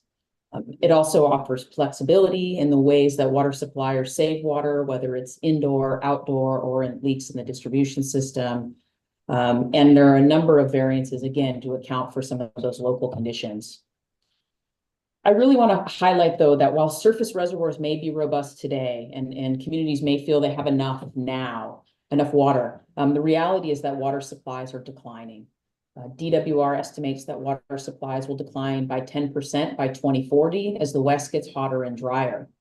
And that's just 2040. Climate change is not going to stop there. We know that these challenges are going to continue to intensify. The hot conditions we are facing now are going to get worse. Pacific Institute research shows that California still has significant water efficiency potential, both inside and outside buildings and in the water delivery system. And our research shows that water savings from efficiency, while not free, are far more cost effective and can be achieved more quickly than developing new water supplies. As a result, prioritizing water conservation and efficiency will help keep water available and affordable for all Californians. I agree with Cody Phillips's earlier comments about the variance for existing trees. The variance is striking a balance between ensuring water supply budgets are not too high, but also ensuring that there's water to avoid unnecessary harm to trees. And I think it's critical that the conditions and data requirements identified in the 2024 revision be maintained. Importantly, I think it bears repeating that most reported tree deaths occur during drought, due in large part to mandatory restrictions, poor planning, and a lack of emphasis on tree care. Proactive conservation, like what we are talking about today, and setting these long-term standards are the best way of ensuring that we have enough water and are able to maintain tree health and even expand tree health in those areas that are currently lacking. So in short, I think it's critically important to adopt the regulation so that implementation can begin. Further delay will only make communities more vulnerable to drought and ongoing water scarcity and increase the need for more short-term reactive measures during the drought. Finally, I'd like to thank State Water Board staff and staff from the Department of Water Resources for their hard work and dedication over the past 10 years as we brought this regulation forward. So thank you. Thank you as well, Ms. Cooley, for your leadership, your technical expertise and advocacy, and making sure that this regulation is as robust as it is, and just really appreciate your voice in all of this. So thank you. Next, I'd like to call up Melissa Sparks-Krantz, who will be followed by Mark Gold, and then Elizabeth Lovestead. Morning, Melissa Sparks-Krantz with the League of California Cities. Thank you for the opportunity to provide public comment today. Cities among water suppliers have appreciated the last year of engagement and public process with the state board on this rulemaking that charts the path for water efficiency into the next decade and beyond. We know this will require significant work at the local level, city resources and staff time to comply with the regulations. And we see this opening a door for a renewed partnership with the state to provide greater best practices, streamlined data and reporting, technical assistance, funding, and partnerships with cities and urban suppliers to help our Californians meet the moment of a truly water efficient future.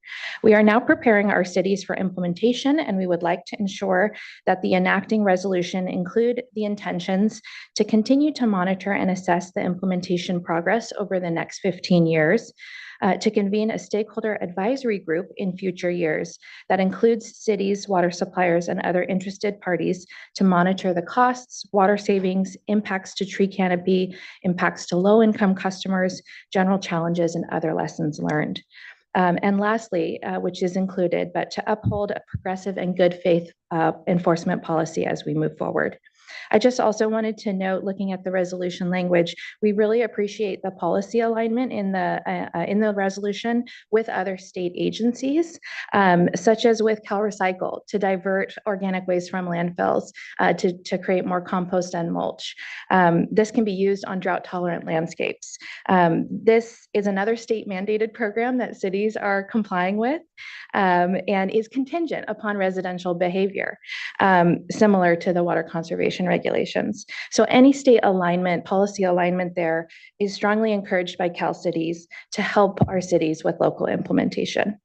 Back to the conservation regulations, we remain in support of key changes that this board has made in the regulations thus far, the changes to the timelines for outdoor water use standards and CII performance measures. The inclusion of the alternative compliance pathways is really going to help our cities that are disadvantaged communities and that have significant reduction targets to meet. Also, the modifications to the compliance start date and the changes in the variance and temporary provision processes, as well as the tree variance that is included now. So thank you so much. Thank you, Ms. Sparks-Krantz. I really appreciate your leadership as well here in helping bring along cities and elected officials as they became more aware of the regulation, and certainly here have an eye toward implementation. So thanks for all of those comments. Thank you. Next, I'd like to call up Mark Gold, be followed by Elizabeth Lovestead and then Andrea Abergel.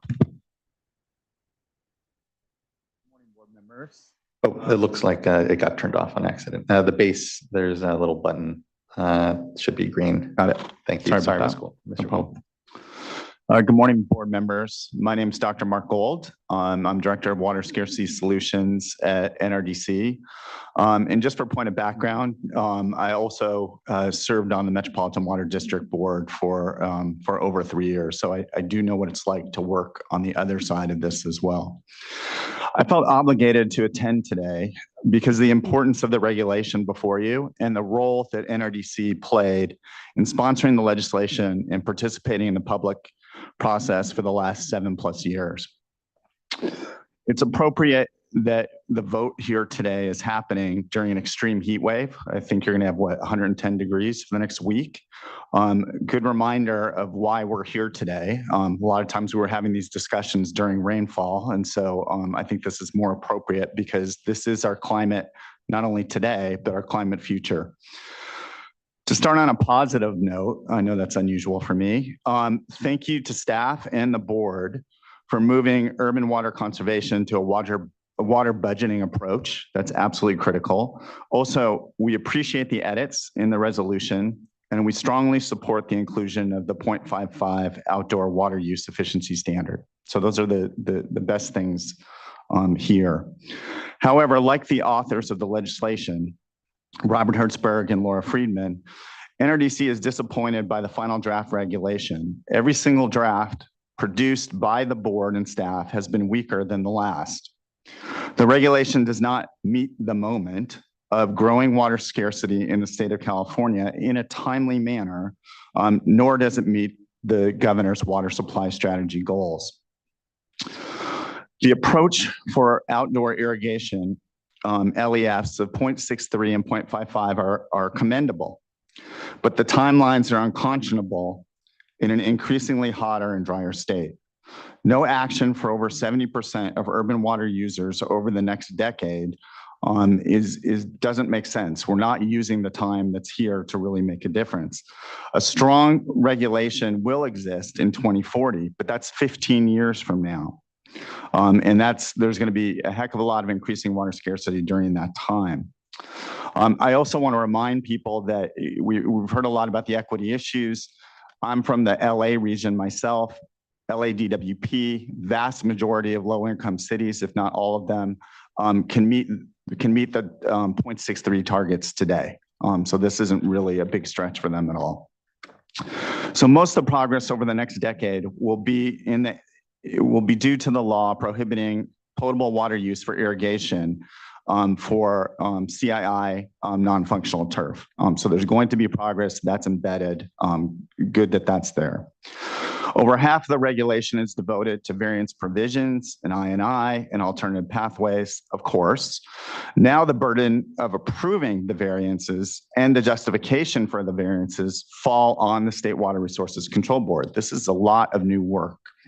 You're the only barrier to water utilities maximizing variance volumes and multiple variances per utility to very wasteful levels. I love trees too, and the variance provisions can be utilized to protect them. More importantly, water utilities need to better plan, and cities, I might add, need to better plan for drought and water scarcity in taking care of their tree canopy.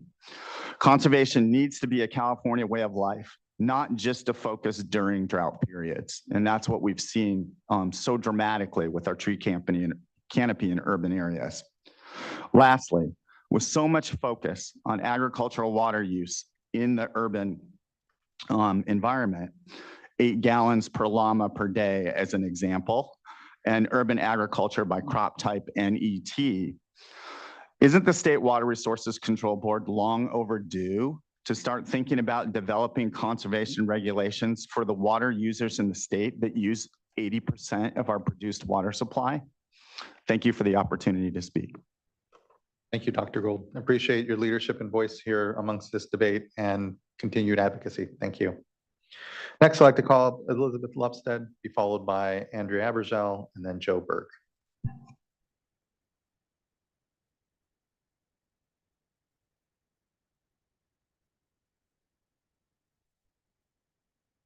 And Ms. Lovestead, you should be invited to unmute here.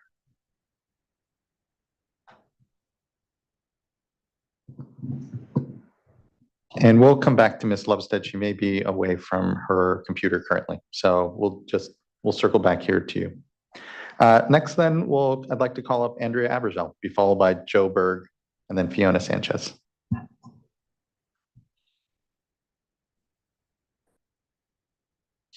Good morning, Chair Esquivel and board members. Andrea Abergel, Manager of Water Policy for the California Municipal Utilities Association. CMUA represents over 60 public water agencies statewide. I want to thank you for the opportunity to provide some final verbal comments on the Making Conservation a California Way of Life. I'd like to start by thanking staff for including CMUA in those work group meetings held in December and for ongoing coordination with us. We've iterated the perspectives of our members repeatedly over the past year. Those perspectives have not changed. Suppliers need flexibility and support to achieve the lofty goals in the proposed regulation. But seeing as this is the last step in the regulation adoption process, all eyes are now turned toward implementation. How this regulation is implemented needs to be based on what we learn in the upcoming years. And we should all continue to acknowledge the data gaps and errors that exist today. Over time, our hope is that data improves and that data will inform changes to supplier standards to recognize the work that is done. Suppliers have made and will continue to make significant investments on their conservation programs, and this regulation should not undermine those efforts that suppliers have taken statewide toward achieving conservation and water reliability. CMUA was a signatory to a letter submitted in the most recent comment period with Aqua, Cal Nevada, AWWA, and CWA, which requested a few red line changes in the resolution. I acknowledge that there have been some changes in that resolution, but not those that we advocated for. So this is repetitive, but just it'll be crucial for suppliers to understand how enforcement of the regulation will play out so that the suppliers can continue to make the right investments for their communities. And to the extent possible, we believe it is necessary to adopt enforcement procedures in advance of those 2030 targets. Additionally, we believe ongoing collaboration with the water community will be necessary to assess implementation over the next decade. So I urge you to consider including our red lines in the resolution you adopt today. And I want to second the comments that were made by Chelsea Haynes and Sarah Musker on the advisory group to assist with monitoring implementation. Thank you again. Thank you really to staff. Thank you to the board for all the hard work on this. CMUA will continue to be a partner and really wants this implementation to be successful. Thank you. Next, we have Joe Berg, Municipal Water District of Orange County. Good morning. Good morning. And Joe Berg, Director of Water Use Efficiency for the Municipal Water District. Thank you for the opportunity to provide some comments this morning. This has really been a long and arduous journey, and I want to thank both the water board members and staff for their dedication to this process and patience in listening to us. And we're poised and ready to begin implementation. So we look forward to this transition. It is going to be expensive and it is going to be difficult to get our consumers to participate in the programs. Just echoing two themes, we do need to monitor implementation and identify the challenges, the unexpected things that that we're going to learn through this process and just ask that there be an adaptive approach and that the enforcement be kind and recognize true good faith efforts, and that opportunities are given for agencies to share information and what they are doing over time. So with that, thank you, and we're ready to implement. Thank you for that, Mr. Berg, and thank you for the contributions in this process. Next, I'd like to call Fiona Sanchez, be followed by Greg Bundenson, and then I believe our last commenter here will be Yassim Nubani. Hi, good morning, Chair Esquivel and members of the board. I'm Fiona Sanchez, Director of Water Resources for Irvine Ranch Water District. It's great to see you all. It has been a long road. And we really want to thank staff and the board for all the hard work and the effort to develop the regulation that's before you today.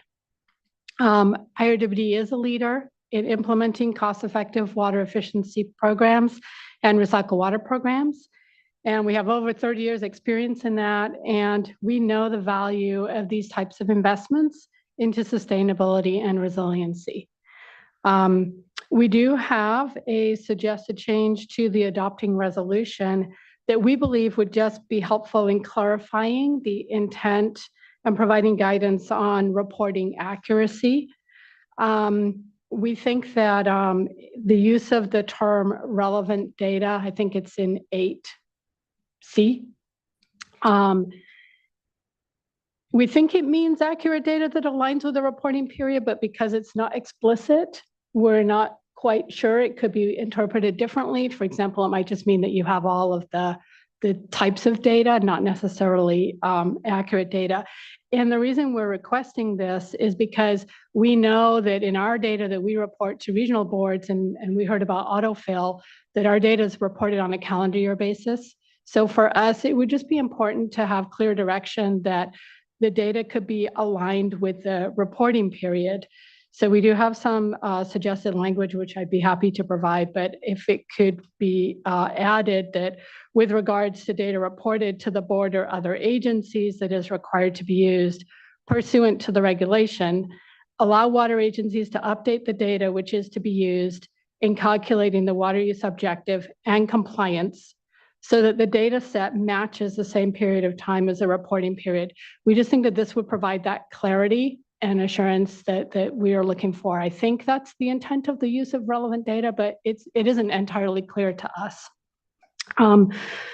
We also request that staff correct, and I talked with staff, there's a minor technical error in section 969 D2 B and C of the regulation prior to filing it with OAL. This section pertains to outdoor dedicated irrigation meters and not outdoor residential, which is addressed in section 968. So this is about newly constructed DIMs, and we simply request that the references to residential in B and C be corrected to say outdoor DIMs prior to filing with OAL. We really appreciate the board's consideration of these requests to correct a minor technical error in the regulation and provide clear guidance and direction that relevant data does include aligning data to the reporting period. Thank you again for your leadership and the efforts of all that have been involved in developing this regulation. Thank you. Thank you, Ms. Sanchez. Appreciate those comments. And I know we'll review changes to the resolution through the change sheet, and we'll have conversation and clarification at that point with folks on those items. Thank you. Thank you very much. Next, I'd like to call up Greg Bundenson, be followed by Yassim Nubani, and then Elizabeth Lovestead. Morning, Chair Esquivel, members of the board and staff. Sacramento Suburban Water District appreciates the opportunity to comment today and appreciates all the hard work that went into generating these regulations. We also agree with and support the comments made today and past comment periods by the Regional Water Authority, the Association of California Water Agencies, and the California Water Efficiency Partnership. Thank you. Thank you, Mr. Bundenson. Appreciate you being here and your contributions. Next, I'd like to call up Yassim Nubani, and then I believe our last commenter will be Elizabeth Lovestead. Hi, Hi, good morning, Chair Esquivel and members of the Water Board. My name is Yasmin Nubani, commenting on behalf of 29 Palms Water District. 29 Palms Water District is located in the Inland Empire and serves a 100% disadvantaged community. As responsible stewards of the local groundwater, water supply and reliability is something that we are constantly managing. Our groundwater has proved to be stable through the years, and not only do we actively educate our customers on the importance of conserving water, but have additionally continued the restrictions adopted during the recent drought and doing as much as we can for conservation. Our primary concern for this regulation is going to be the cost burden of the district. We've made past comments and submitted comment letters on this before. But for a disadvantaged community, raising rates can be incredibly harmful to many of our customers, especially in light of compounding regulations we're going to have to deal with, like Chromium 6. Our customers rely heavily on evaporative coolers in the summer for health and safety, which is a huge driver of our water use, and can't afford to implement measures of costs of $150 to $850 in upfront costs to upgrade appliances and fixtures, combined with raising rates that will be needed to fund rebate programs and incentivize less water use. Even with rebate programs that we may consider implementing, costs based on the size of our district are estimated to be anywhere from $300,000 to upwards of $900,000. And while we wish we could afford to implement a robust incentive program for our customers, we are a medium-sized district serving a low-income community with few extra resources to do so without assistance from the state. While there is compliance flexibility written into the regulations for DACs, there is no technical or financial support identified yet, and there's often little funding for systems that serve populations of 10,000 or more like ours. And when looking over potential funding sources, there are little to no applicable programs that would either provide funding to help us establish a low-income service program that would have the capacity to serve 75% of our service territory, which we would need because of the needs of our district, or to fund a rebate program to help significantly reduce the cost of appliance replacement enough to actually encourage our customers to participate. Any programs that do currently exist are already allocated to other projects or have limited funding left, and that we will likely be competing for with a multitude of other DACs following this regulation. For our community, outdoor measures like turf replacement measures, while they are a huge driver of water use reductions, they are a little bit unrealistic for our desert community. We have very little outdoor irrigation, and so most of our water conservation is going to be realized from indoor water use measures. We will also need technical assistance and extra time to help develop and implement new water conservation programs, as well as calculate variance data. The allowance for evaporative coolers will be especially important, and we appreciate the inclusion of them in the regulations, as many homes in our service area rely on them to mitigate the heat like we're having today. However, our staff does not have capacity to conduct the tasks and surveying that would be needed to comply.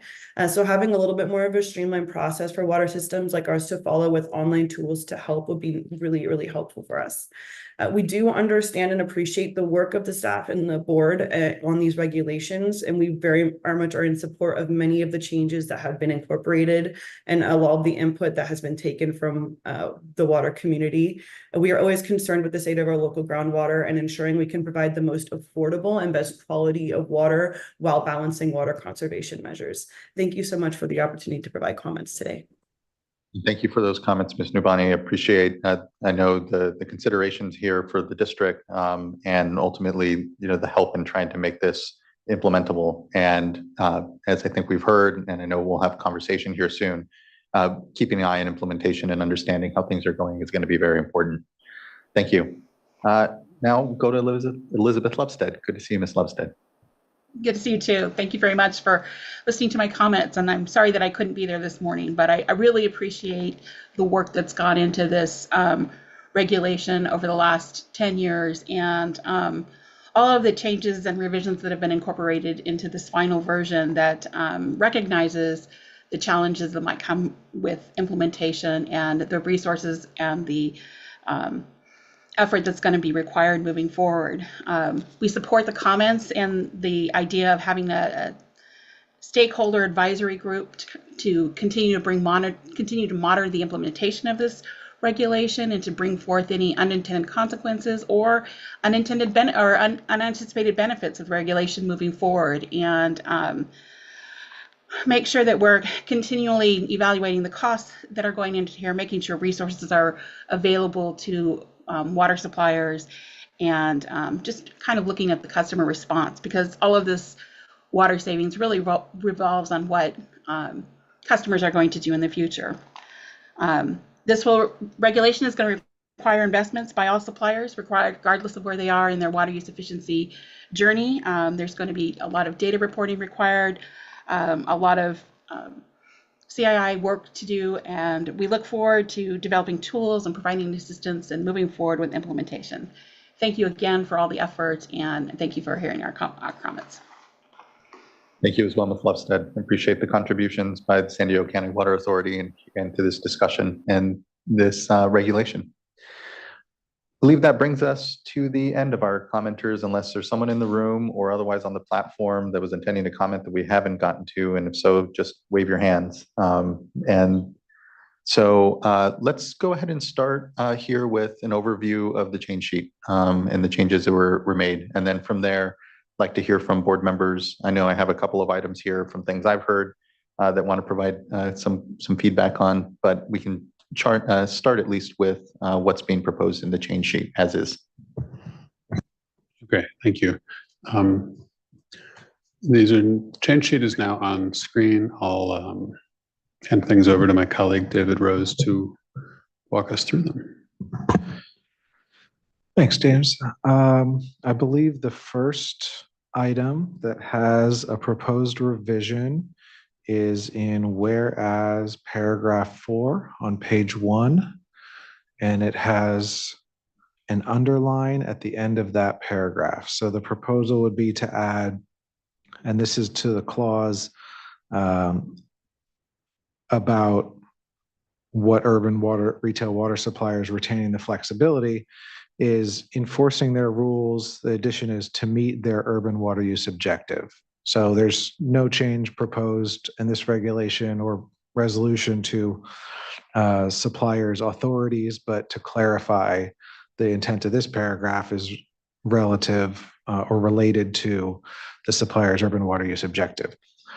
The next proposed change appears in whereas paragraph 7 on page 2. And that would be simply to replace the text water conservation with making conservation a California way of life. So recognizing the importance of that. Really, there is significant overlap between the two concepts there, but making conservation a California way of life is really more specific to this framework and involves efficiency and a number of other things and not just conservation. So I think it's slightly more related to this specific program. The next change is an addition, new proposed paragraph 8, which is a recognition or reflection of some component. Certainly it's hard to capture everything, but a component of what the board's analysis shows as to where many suppliers are now. So certainly everybody's situation will be different, but this particular paragraph is recognizing that the immediate term changes for many will hopefully not be, I don't know, substantial. Recognizing, of course, that for others they will be. The next proposed change is on the same page in paragraph 9. There's first a deletion of the word can on the third line.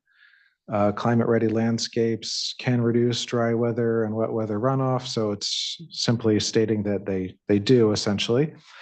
And some additions and modifications to the next sentence with deeply rooted climate-appropriate plants, climate-appropriate being added, plants and soils enriched with compost and mulch. These landscapes, instead of assuming they are efficiently irrigated, would state that they require less irrigation under those circumstances, because irrigation efficiency and the composition of a landscape are not necessarily the same thing.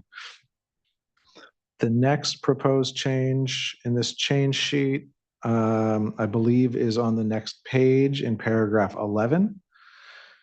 And that would be to, on the third line of paragraph 11, whereas paragraph 11, expanding the urban tree canopy, replace tree canopy with forest, so urban forest. The next change, and that change is actually repeated once later in the document as well. The next change is in whereas paragraph 12, addition at the end. In recent droughts, for example, water conservation has been shown to increase carryover storage and enhance water supply reliability. Moving to whereas paragraph 14, same page. This is a replacement of the previously proposed text. So the new proposed text would say, water conservation has been shown to make water more affordable by avoiding the need for more expensive supplies. Additional effort is needed to ensure that low-income households can benefit from water conservation programs. Paragraph 15 has the same change I just mentioned from paragraph 11, which is replacing urban tree canopy with urban forest. And those are in the whereas paragraphs. Moving to the therefore be it resolved paragraphs. The first proposed modification in the change sheet is in paragraph 5, will be to remove the word residential. So State Water Board directs staff to coordinate with the department, that's the Department of Water Resources, to identify and pursue opportunities to update landscape area frequently, not just residential landscape. So it would be inclusive of CII, that's commercial, industrial, institutional landscapes and other types of landscapes that are used in this regulation. The next proposed change is in same page, item 6, paragraph C. Maybe it is in a different page on yours on the screen. Apologies for that. But yeah, it's on the screen. So this is in respect to State Water Board directing staff to consider affordability and equity in implementing the regulation. So subparagraph C would say, assess potential equity impacts, including the benefits of the implementation of the regulation. The next proposed change, I believe, is still on the same page, but it would be resolve paragraph 7B. Thank you. And this is with respect to State Water Board directing staff and making every effort in implementing this regulation to coordinate with other agencies. So specifically subparagraph B, coordinating with CAL FIRE. I'm just going to read the whole thing because it's a list essentially. Coordinate with CAL FIRE to develop guidance for suppliers regarding strategies to keep existing trees healthy, new comma, delete the word and, identify climate-ready trees suitable for suppliers' service areas. New text is comma, and increase the urban forest in alignment with state goals, comma, and coordinate with CAL FIRE to provide technical assistance regarding the variance for the irrigation of existing trees. It's a little bit wonky of a list because there's 3 items in the first part of coordinating with CAL FIRE and then 1 separate coordinating with CAL FIRE, but we think it reads as intended. And then there's a new subparagraph E, still in resolve paragraph 7, coordinate with the California Air Resources Board to better document and quantify the greenhouse gas emissions reductions associated with water conservation programs and projects. Moving on to resolved paragraph 8, subparagraph B, adding in some clarity about at the end of the sentence, evaluating sources and quality of relevant data, skipping to the end, reported through other systems and to other state agencies. So this is consistent with the statutory direction and what other paragraphs in here, including what paragraph 8 itself does, which is working on collecting and synthesizing and aggregating data collected through other systems to make sure that there's a reduced burden on suppliers reporting, essentially. The next proposed change is in resolve paragraph 10, subparagraph C. That would be a complete replacement of the previous text with the text. Sorry, I should go back to 10 is talking about potential violations and progressive and transparent enforcement. So new proposed subparagraph C would say, consider the degree to which the supplier is using or is eligible to use the variances and provisions available, including the variance for the irrigation of existing trees. There's also a proposed additional subparagraph D immediately below, which would say, consider the degree to which the supplier is taking reasonable steps to assist and support conservation investments for disadvantaged communities and low-income households. The next proposed change in the change sheet is in resolved paragraph 12.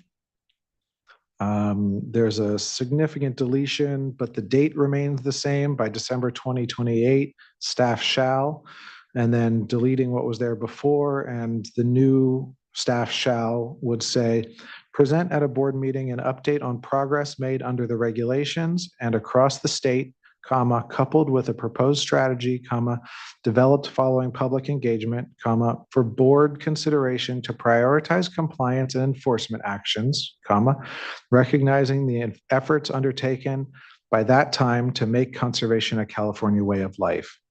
And that is the final change in the proposed change sheet. So we can talk through. I know I didn't offer explanations on some of those, but if you'd like further explanation, we could talk through them or whatever you'd like. Thank you. Thank you, Mr. Rose. I appreciate the changes that were made here. I know we had heard a couple of times here in comments as well, the desire for a more formal kind of creation of an advisory group in order to be able to circle back with suppliers, NGOs, academics, others that are part of this discussion, and to my mind helps keep some of the momentum certainly that we've seen in this last year and in narrowing in on what is now here before us, potential implementation. So I'll just note I'd be open to some additional language that directs that.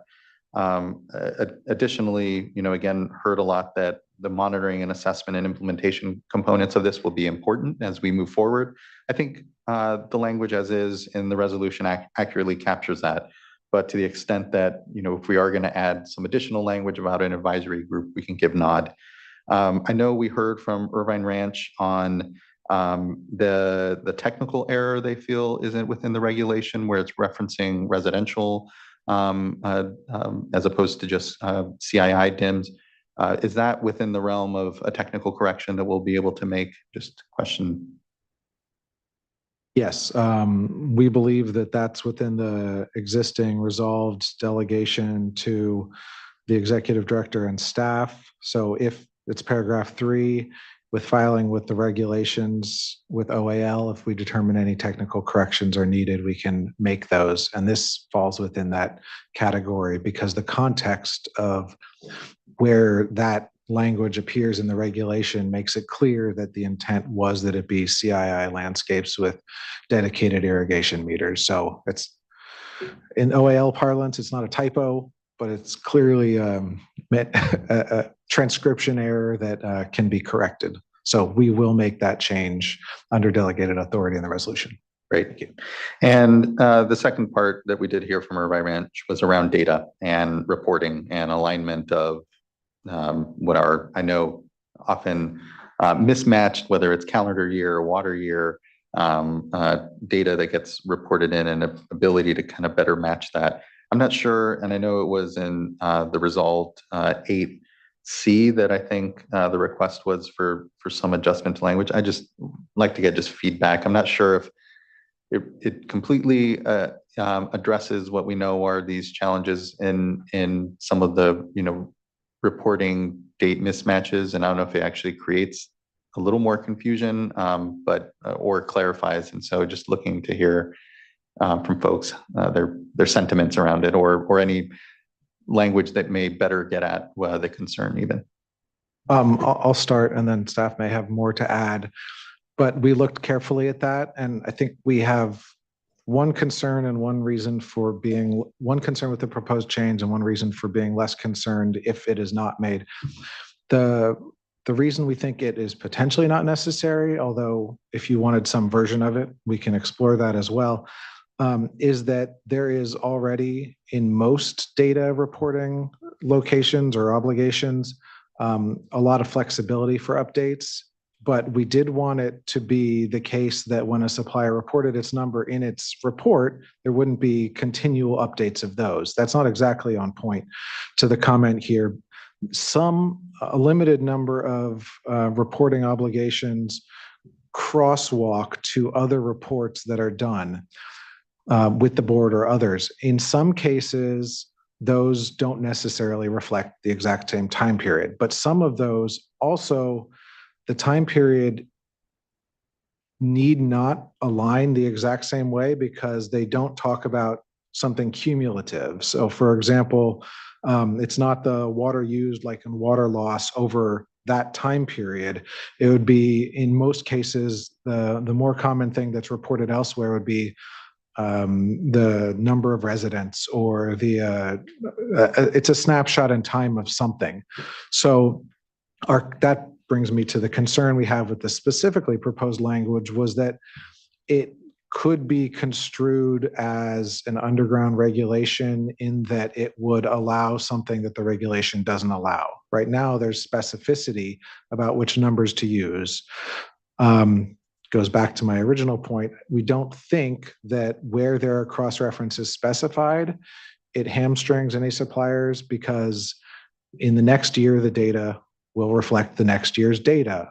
So these are not locking anything in most cases, and any potential misalignment, if any, would be small or could be corrected potentially with corrections to the other reporting as well. But we do want, where we specified those data points to be the same as reported somewhere else, we thought that it was important that those actually were the same data points reflected somewhere else.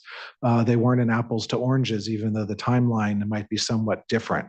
But we did look at that, and that's where we landed. So unless staff has more, that was the thought process that led us to not propose adding in that specific recommended change. But if there's some different one that you want, we can certainly work that out. We're just mindful of the potential to have it affect the actual regulation text. That's what I'd watch out for. Really appreciate that. I'll be giving it thought, and importantly, want to hear from my fellow board colleagues here at the dais, comment or question. And can I just follow up on that before we go into everyone's comments? Just on that particular issue, and actually maybe Ms. Sanchez, I don't know if you are available to just clarify. I'm curious if you can be more specific on it. My understanding from staff, because I've talked with them a lot about this and appreciate your work on it, is that as Mr. Rose said, there's a lot that is already, you can put in specific. There's a few things that are submitted to other agencies that are incorporated as reference. Can you give, a specific example, or if there's one that has significant impacts to your agency on that you're concerned about addressing? Can you just provide a little more specifics on that? Sure, thank you. So a specific example for Irvine Ranch Water District would be we submit data to our Regional Water Quality Control Board and provide irrigated area. And so the regulation would require us to use, and that's on a calendar year basis. And so if we have new constructed irrigated area, it would auto-populate that number. But on a fiscal year basis, it would be incorrect. So it'd be giving us the wrong irrigated area to calculate our water use objective. And because we are in a growing area, if we weren't changing much, probably wouldn't make a whole lot of difference. But 6 months in our service area can make a big difference, particularly on new construction. And it's not that that number that we reported on the calendar year basis was incorrect or needs to be corrected. It was a correct number. It's just misaligned with a reporting period. So there could be some recognition that you may at times need to align your data. It's not a correction of prior data that was accurate for the reporting period for which it was submitted. It's being able to align your data correctly with the reporting period to calculate your water use objective. So for us, it goes beyond just our population data. There are other data that we will use and could have a material impact on our calculations. That's really helpful. Thanks. And interested to hear from staff. My thought right now, and I don't know if this is, maybe may not address the concern, but is thinking about for paragraph 8, resolve paragraph 8C, that we could just add, we could incorporate to relevant and accurate data, or just add some nod to that we need to be looking at how to, the accuracy is part of what we need to be working on developing work on, and that would at least give a nod to that issue. It doesn't fully, I know it's not the specific language that you all wanted, but this seems like an evolving area. Both B and C are ones that are recognizing there's a lot we need to do to streamline data and integrate it well, and a lot of coordination and work to do on that. So maybe that gives a little bit more nod to that. I don't know but can staff just clarify thoughts on that issue? At a minimum, there are plenty of opportunities for guidance we can provide as we find out how this goes. But what we don't have is another opportunity at present to change the regulation depending on what we find out. So I know that we're talking about proposed resolution language here. We think that there is the flexibility in here for staff to provide guidance and to ensure that the best possible, most accurate data is reported. And where there are crosswalks to other reporting, there are other ways to ensure that those data can be taken into account, whether it's, I know we're not trying to jump to enforcement or anything like that, but if there is a reporting obligation that is something specific and it's 6 months out of date, I think that what the paragraph 10 and others already say is we can't ignore that, not that anybody would. So I'm not trying to tell you an answer as to should or shouldn't, or how we think it would go about it. We think that staff certainly can provide additional guidance. There are going to be a lot of things going on here with implementation where staff will be providing guidance on best practices. Yes. So, there will be a lot. I will say, the incorporation of the word accurate hopefully doesn't kind of throw us off too much here and is somewhat reflective of what we're hearing. For what it's worth, we had previously had comments suggesting words like accurate were taken out of other places because suppliers are not always 100% sure. And if it's reported as of a certain point in time, we didn't want them to be making statements that were not accurate as of that particular moment. So I'm because of comments we previously received and addressed, I'm not saying we shouldn't get accurate data or add that in, but in a similar situation, we were asked to take that out so that suppliers were, providing the best data that they know that they have.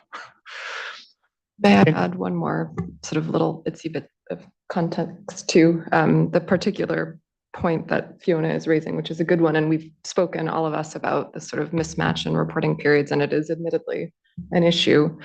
But with this particular example, this is not this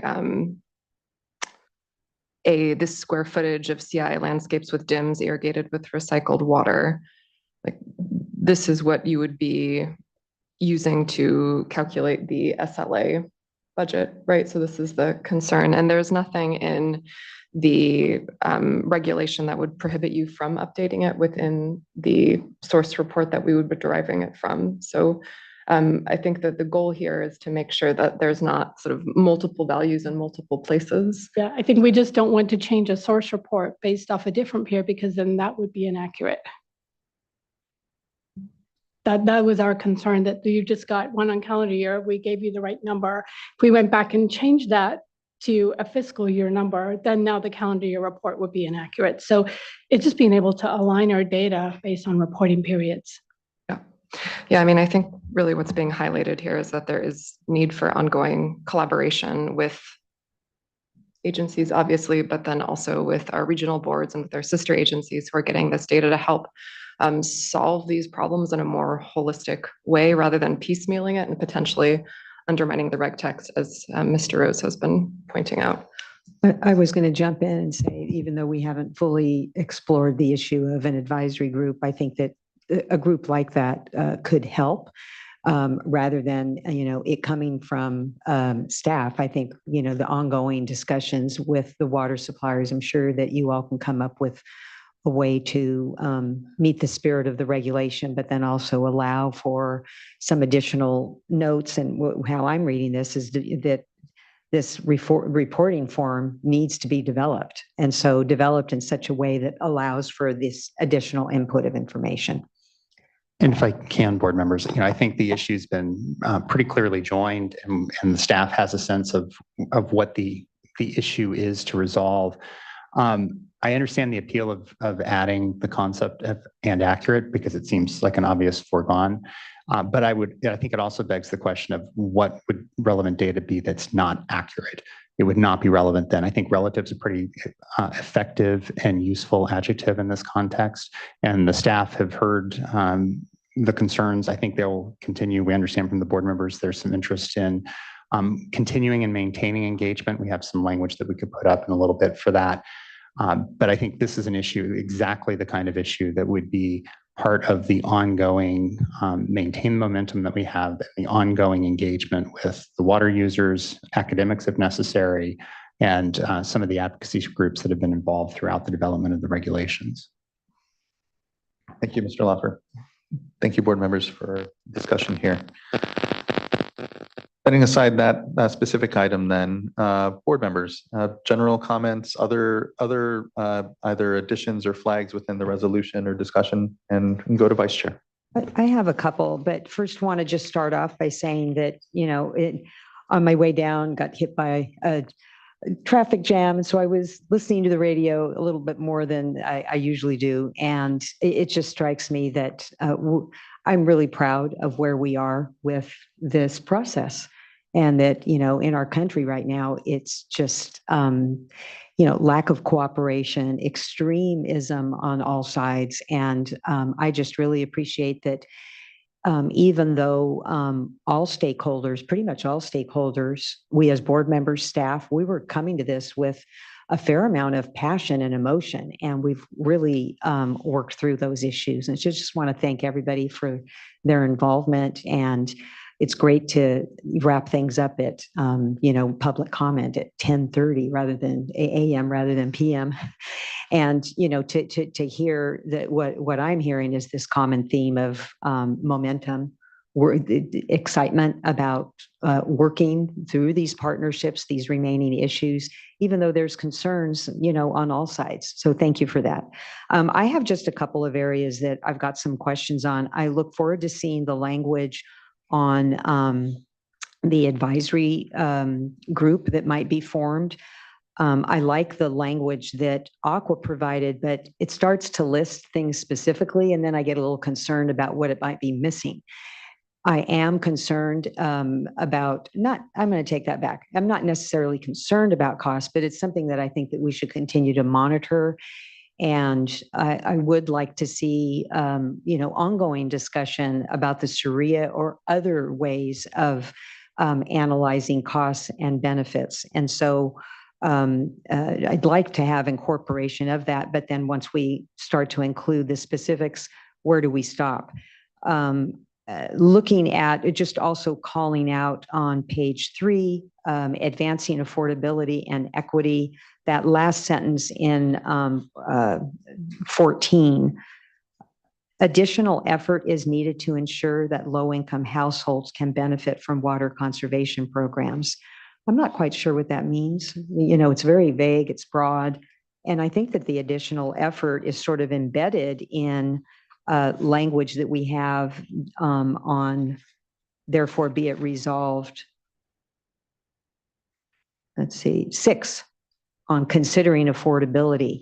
And so I'm just wondering, is that sentence really needed? And maybe it can be embedded in what staff presents on the advisory committee and some of the things that we should be looking at.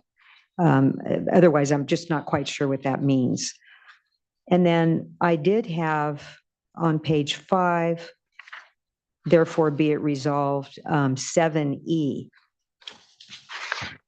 Thank you for, I want to thank staff for coordinating with other agencies. I did have board member Morgan and I had an opportunity with staff to sit down with CAL FIRE, and that was a really useful discussion. I didn't have that opportunity with the Air Board though. And so just the concern that I have is I do think that we are going to be seeing an overall reduction, but I continue to be concerned about replacement of turf with hardscape, artificial turf, even though that's not anything that we're necessarily promoting. And so I think that what we should have in here, unless staff has a different view because of the conversations you've had with the Air Board staff, but quantifying the net greenhouse gas emission reductions, because I do think that this could result, you know, depending on choices that are made. If we have hardscapes and heat island effect, we could end up with, you know, greater use of energy in order to mitigate those impacts. Just wanting to make sure that the cooperation, the relationship you have with the Air Board staff is going to be looking at all these items. And that is it. Thank you. Thank you for those, Vice Chair. On the sentence, I'm thinking about that and agree with you though on the coordination with the Air Resources Board and just being a bit neutral and saying net greenhouse gas reductions potentially, and just being open and understanding what those are. You know, for me, that is an important clause to add because that can open the door to being able to access dollars or capital and investment by showing that direct nexus and or just understanding the impacts of the reg when it comes to greenhouse gas reductions generally. So just thank you for that, Vice Chair. Other board colleagues, and feel free to reflect on the Vice Chair's questions or hear suggestions rather, so as to be able to kind of build some consensus. Board Member Morgan. Thank you. Yeah, and thank you, Vice Chair. I agree. The conversation we had with staff and CAL FIRE was very informative, and I appreciate being able to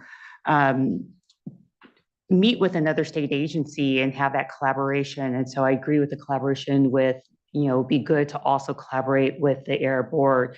And so I think for, you know, I believe for this and other regulations that we do, you know, our success really working with other agencies in that ongoing collaboration with, you know, our interested parties and our regulated community, but also with our other sister agencies is also very important. And so, you know, with that, you know, I also agree with an inclusion of an advisory committee. Look forward to staff's, you know, language, because I, you know, ongoing collaboration and working with our regulated community and our interested parties is also very important, making sure that we understand what is occurring and we're being more proactive, and to make sure that we are, you know, the end goal here is really to achieve compliance and to work with. And so making sure that we are being proactive to work towards those goals. And so, you know, that also, you know, when I look at this and, you know, the regulation, while it does apply to urban water agencies, it will require changes from other industries, commercial, industrial, also residential changes. And so to me, that also, you know, makes it even more important to make sure that we have that ongoing collaboration. We can all learn from each other and we can use those shared resources throughout the state to learn what's being successful in one agency and have that, making sure that that is shared, and that we are working with DWR, the Save the Water campaign, making sure that the information is getting out there so that we can have those successes shared, and we're collaborating to go towards that that goal of compliance. And, you know, and it's, you know, the engineering always ends up coming out at some point. You know, equations, a lot of times they can, and data, it can be simple, but water, it's always complex. There's always complexities within them. And so again, just, as we implement this program, it'd be important for us to continue to learn as climate change changes. We're going to need to adapt and to learn from the data that is coming in specifically for this program. We've used the data that's existing out there, and we have a starting point. We're moving forward. And then as data comes in specifically for this program, we're going to need to take that data in and adapt to what that data is to implement this program. And so again, that makes it critical for us to continue to work with our interested parties and continue to learn and to adapt. I also appreciate staff's revisions to the resolution, in particular Resolve 12, where staff will bring an item to the board in 2028 to provide an update on the progress that has been made and also proposed strategy. And we have a lot that's laid out here already in the resolution regarding, I'm going to call it progressive, it's enforcement, but compliance and enforcement. Just with my history of working in an enforcement group, it really is about how do you work with the regulated community to achieve compliance? What are those steps? How do you sit down and work with? And what I've seen is when you have something that really is laid out where it's clear, it's transparent, the community will come to you and work collaboratively to achieve that compliance. When there's the unknowns, the community is more hesitant to come forward because they don't know what are those next steps and they don't know what the reaction is going to be. So having something that's very clearly laid out, while it may not be a policy, but it would still be something that's clear, that's laid out, that they've had input on, and they can see what the expectations are to achieve compliance. We can have a much more transparent and collaborative process to work towards compliance. And then for those that are not working with us, again, it is transparent. If we're going to take enforcement, it's clear, it's laid out. We take enforcement where we need to take enforcement because we are an enforcement agency also, and so I think that is also just really needed to make sure that we do achieve compliance and that we do take enforcement when we need to. So, it's also, for me, it's critical that for all of our programs that we're proactively assessing the implementation and we're making the necessary changes. We're understanding where we need to in order to achieve compliance, because at the end of the day, that's where, we're all really trying to move towards just compliance with our regulations. And so just want to thank staff for all the hours that they put into this and working with all of our interested parties and, to really move this forward. So thank you. Very much, Board Member McGuire. Well, it's good to see everyone today, and I really have appreciated all of the comments and engagement over many years. I've been working with you all on this, I think, for the 5.5 years that I've been on the board, and my history with water use efficiency goes back far before that. My entire career, I've been working on some level of water use efficiency with measures with water systems, be it 20 by 2020, or urban water management plans and best management practices and the whole like. So I've seen the evolution of conservation in California and the direction that we need to go. And I really believe that this regulation sets us off in that direction for the coming decades, because everyone's right. We do need to have our eyes forward on implementation. We do need to have our eyes set on climate change and the challenges that present us and all of the unknowns that come with that.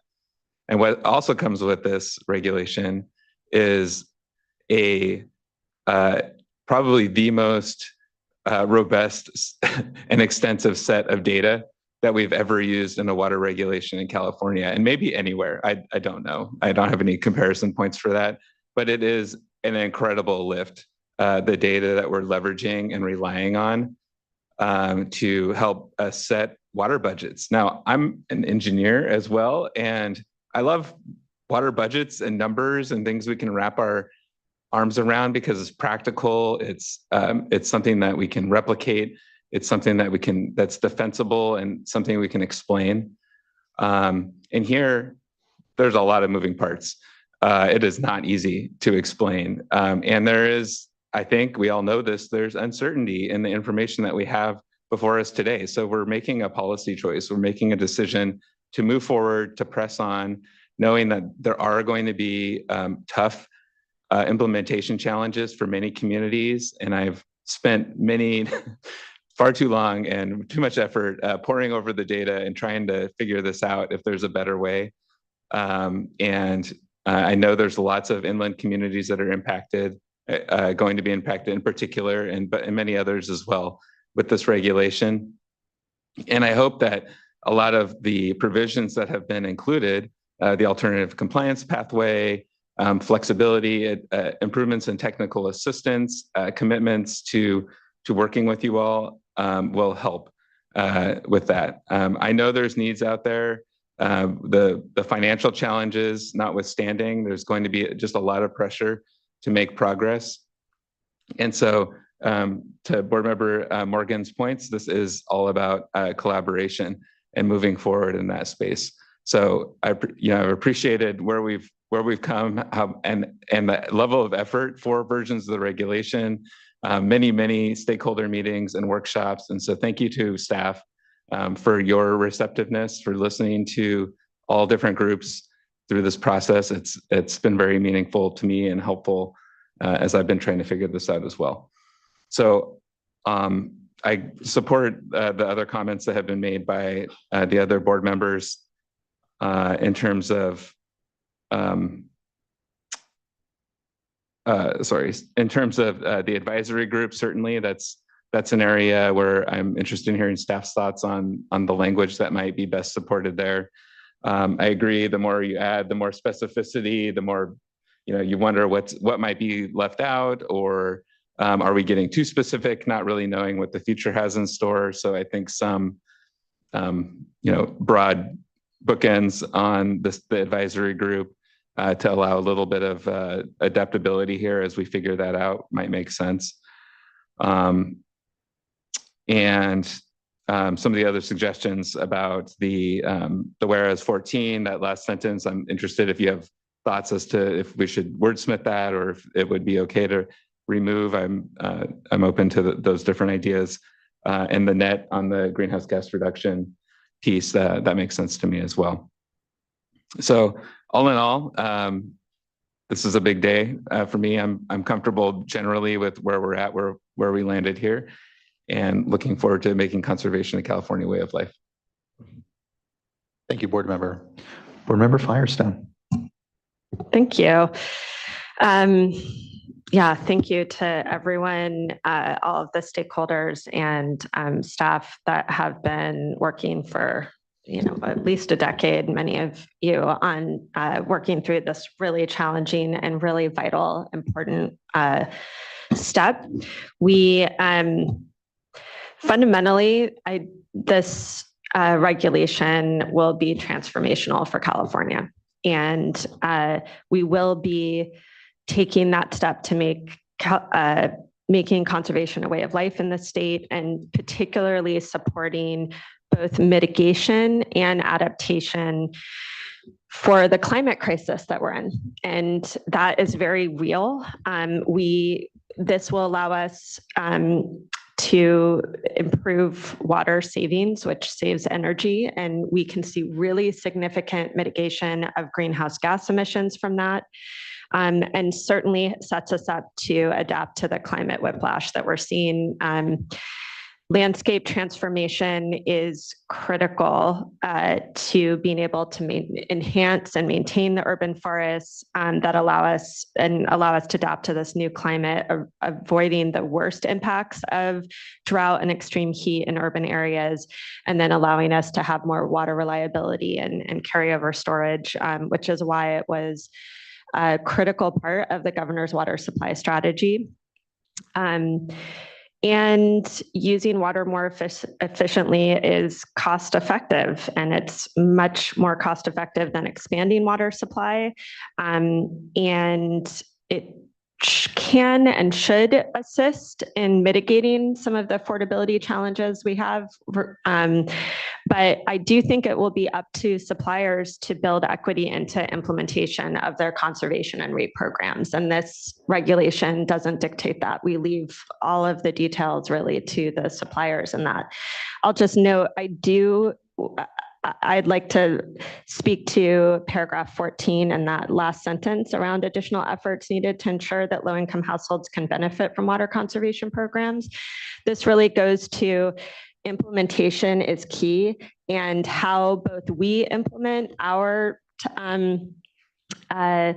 technical assistance and compliance assistance, but importantly, how each of the suppliers implement their conservation programs and rate setting is really going to determine whether low-income households can benefit from these programs. And so I think having a nod to that in the whereas leads to the things we have in the resolve around those issues. So it's sort of setting the framework to that. I know I can understand why it's hard to maybe have that context, but that's providing the context that I was thinking for that language. If the wording isn't right, totally open for word changes. That was sort of the intent. But maybe instead of additional effort, it could be like intentional effort or deliberate effort is needed to ensure that low-income households can benefit from water conservation programs. What if other people have better edits? I'm very open to that. I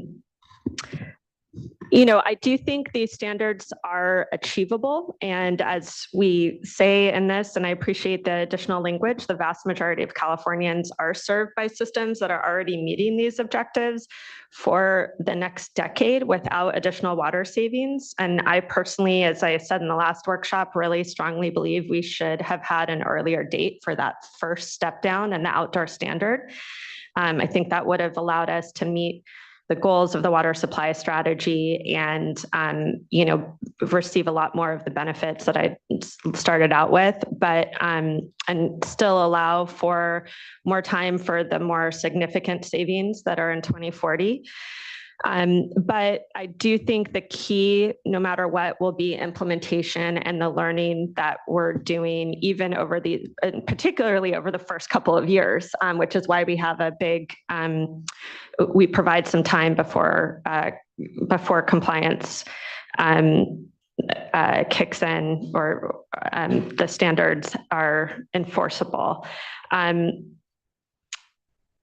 Really I think the key in a lot of these resolution is around implementation and learning. And this will be, as Board Member McGuire said, the first time we will have locally specific budget-based framework for understanding water use that allows each agency to shift to making conservation and efficiency a way of life that is more equitable and achievable, and will, I think most importantly, set us up to have a far better framework to assess any emergency conservation needs that may come in future droughts before even the next decade. I think we would assume, unfortunately, we're going to see droughts before the increased outdoor water standards kick in. And I think having a locally specific budget-based framework will set us in a better position to be able to adapt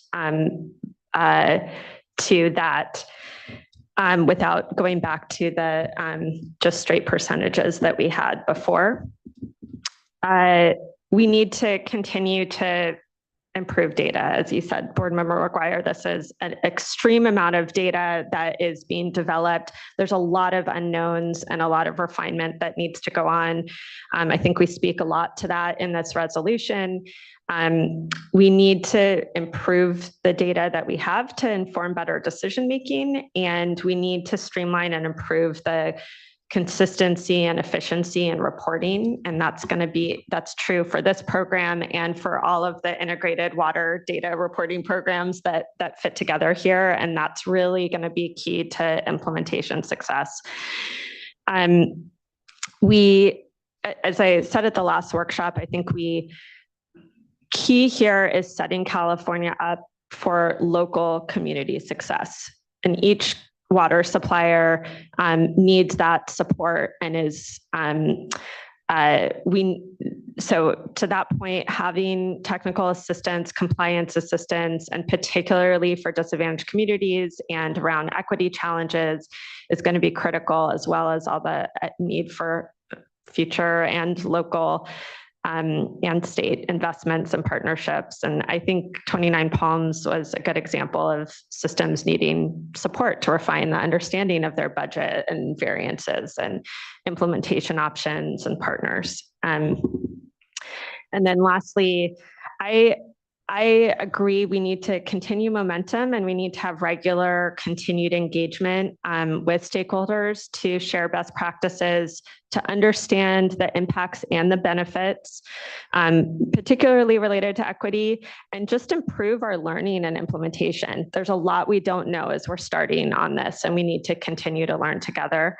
I will just say, for discussion purposes, having been a part of a lot of advisory groups and seeing how advisory groups work in different programs, I think just my sort of food for thought as we're discussing what makes sense here is, I don't know whether it makes sense to have a static formal advisory group or to have a more regular cadence of engagement and convening of stakeholders to inform implementation and updates. My instinct would be to not have a static formal advisory group, but be clear in, I think this would be resolve paragraph 11 is where I would imagine staff are thinking about putting this, but to direct staff to continue to regularly convene, continue to regularly engage and convene stakeholders to inform implementation and updates. That may not be strong enough, but I think what I would like to see is some recognition that there are particular topics, like what we've done in the past is pulled together groups that are specific for each topic, and those stakeholders may be different than just one static overall advisory group. And I would just want to provide some flexibility to have that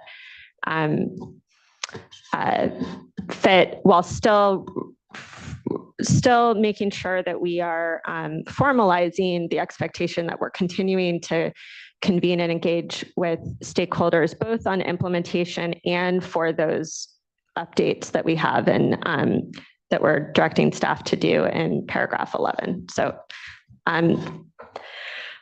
totally agree with, or I'm good with the other, adding net to paragraph 7E. And it sounds like for the issue that we discussed with Irvine, that if we don't add the word accurate here, that's fine with me. I think we have, as Mr. Laffer said, I think we have made the point on expectations without necessarily needing that specific language in the resolution. And I think there's a clear understanding of what relevant means just based on that conversation, that includes accuracy. Thanks. Thank you, board member. Appreciate all the good comments from my colleagues here, and in complete agreement on just the significance of this work and the momentum that we have coming into this adoption hearing and into implementation. And so I know and agree with Board Member Firestone and hearing from Vice Chair as well on the flexibility that we want to maintain and how we approach continued engagement after this. And, I know formal advisory committees take a lot of staffing time to keep track of and create and select, and folks fall off, et cetera. So having some flexibility in the way we voice our expectations here and the potential resolution language for an advisory committee, I think is wise and prudent, knowing that we all here have said very strongly our expectations around continuing the momentum and, importantly, continue to unpack the expertise and technical know-how and knowledge of both water agencies, communities, academics, and NGOs as we actually implement this. So with that, maybe a break so as to, if you have language, then we can keep momentum. Talking about keeping momentum, no breaks for anyone then. No, please, Mr. Loffer, if there's language folks would like to share. I want to confirm with staff that I think we've heard three things, and I can go ahead and put some language up and walk the board members through the changes. These all assume that the change sheet that was circulated by staff this morning will be part of an ultimate motion. Bear with me 1 second while it's brought up on the screen. And while we bring that up, on the Vice Chair's comment on whereas 14, and appreciate the insight from Board Member Firestone as to the importance. I think it is important that we give some nod here, but maybe it is some massaging of additional effort, so as to not assume that communities haven't necessarily been touched there. But so it should be readable enough on the screen now for folks. The first change actually is the whereas number 14 that we were just speaking to. And what you can see, the regular strikeout and first underline simply shows what was added by this change sheet, stricken and added by the change sheet this morning. The additional changes are in the highlighted text, and they only concern that last sentence that was raised by the Vice Chair in number 14. And we're building off what both Chair Esquivel just said, as well as Member Firestone's initial point, which is it's important that there be an intentional effort. There's been a slight tweak, though, so that the new proposed second sentence would read, intentional effort will be critical to ensure that low-income households can benefit from water conservation programs. So that intentionality added by Member Firestone, and staff supplemented it by adding criticality. The next change. Mr. Leffer, I have one question. I think what's on the screen, the word programs wasn't in strikeout. So if somebody's following that way, it would be there twice on the second to last line. Maybe it's just my own vision. After the word conservation. Sorry if it is in strikeout. Okay, then it is just my own vision. All right. It might have more to do with the high quality screens that are behind the board members. Thank you. Sorry about that. The next would be in resolved 5, and this gets to the issue that the board members have spoken to, and you've heard from the stakeholders about. There's been a lot of engagement across different sectors. We've tried to capture sort of the flexibility ideas that came from Member Firestone, as well as what all the other members have said about building on this momentum that we've gotten from the relationships developed during the rulemaking proceeding. And this will allow the conservation staff to work with the Office of Public Participation, figure out what's the right mechanism. It could differ depending on whether it's a reporting issue or otherwise. And so what we would propose is that it actually be inserted as a new resolve number 5. I know Member Firestone, I think you had proposed an 11, but we wanted to put this front and center within the directions. And it would read, directs staff to maintain momentum from the regulations development and to continue robust engagement with representatives of the water supplier, academic, and advocacy communities to promote effective implementation of the regulation. And so that cuts across all the program areas. We would renumber the other resolved provisions accordingly. Then the final edit that staff is proposing based on what we've heard from the board members, and actually right now it says it would revise resolve 7E, that's before the renumbering. And this has to do with adding in net greenhouse gas emissions to existing 7E, what will be 8E in the final resolution if the board moves forward with the change sheet and these items read into the record. Thank you for those quick adjustments. I think they reflect a lot of the discussion we had up here. Please, board members should chime in. Otherwise, oh. Well, yes, thank you for those changes. I think the only one that's given me a little bit of pause is the proposed new resolve number 5. So I appreciate that it does say to continue the engagement. I think that's the essential component of this, but I think there's also a component of this, and the reason it was maybe proposed to be added to resolve, I believe 11, was because there was a feedback component. So there was a report back to the board and some communication back and forth, and I think, to me anyway, setting that expectation that there would be that communication level. So engagement's one thing, but then the communication and the report out is the other piece. So I'd be interested in perhaps some additional tweaking to include that.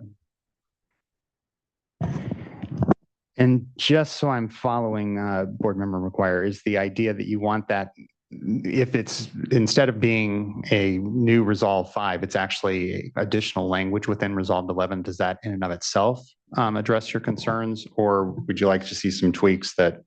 It might, because that resolve number 11 includes a direction to staff to bring periodic information items to the board.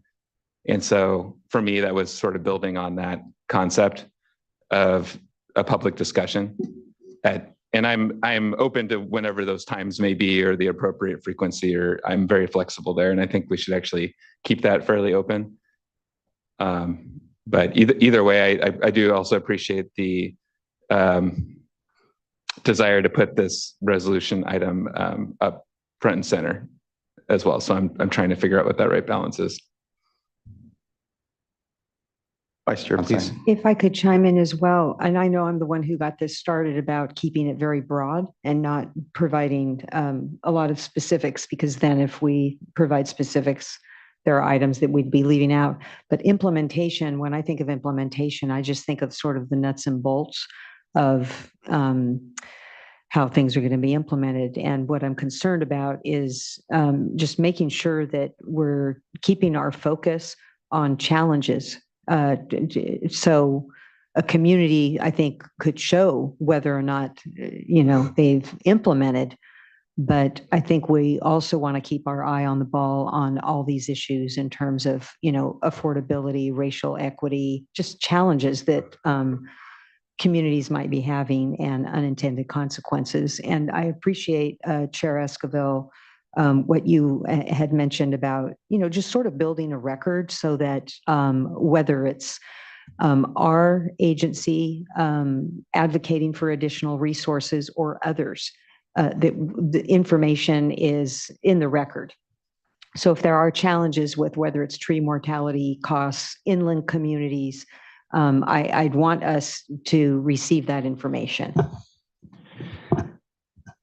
So working on the fly, and it doesn't have the benefit of track changes from what was read into the record a few moments ago, but I've tweaked resolve number 5 to incorporate 2 things. One, an affirmative connection to paragraph 11, including it being clear that that's designed to provide feedback to future board informational items, including pursuant to resolve paragraph 11. So it's even more expansive, therefore, than 11, but now there's a direct connection.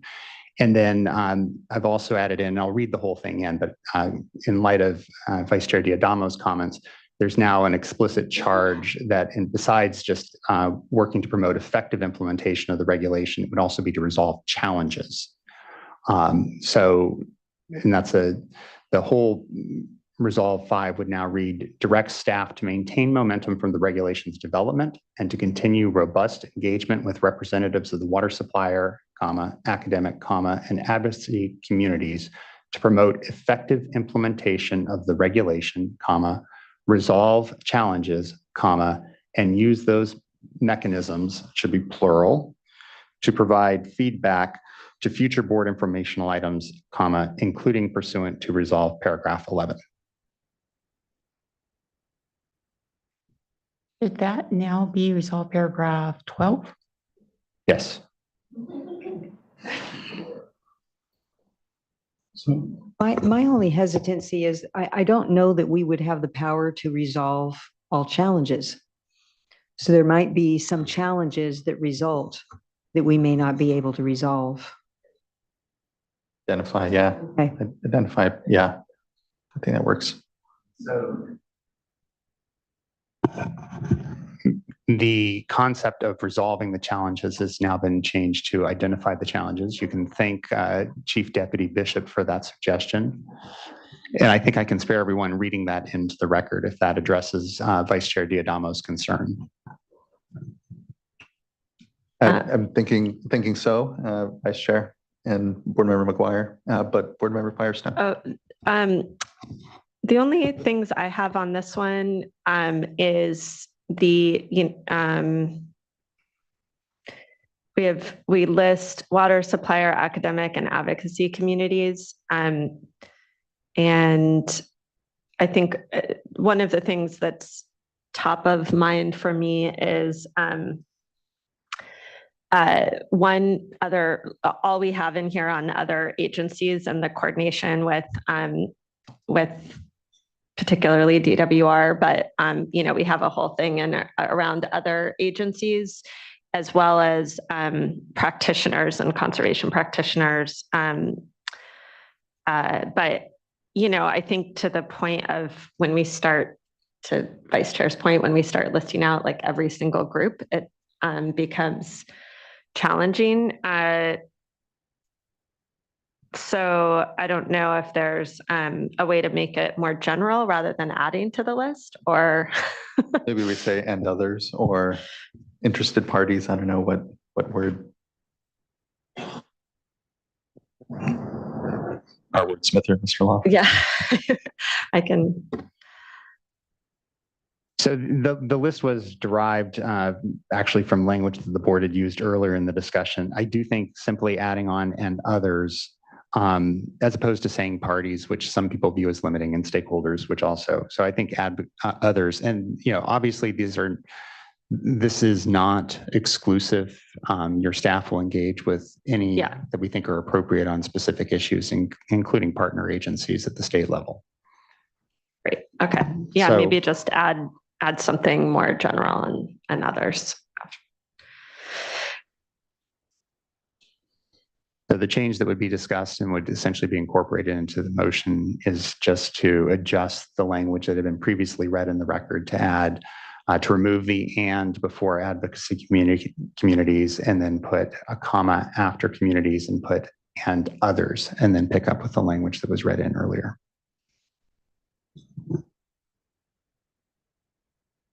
Thank you for that. Really appreciate the wordsmithing and time and hear balance and contributions of my fellow board members here and further refining this resolution. So I'm understanding Board Member Morgan's point. So then everything changes numbers. So yeah, including the motion should just include clear direction. I mean, when it was read into the record, it was renumbering of all the subsequent paragraphs. Yep. The resolved paragraphs from inserting resolve number 5. And if the motion can just include a direction to the staff to make any conforming changes associated with other cross references that may exist.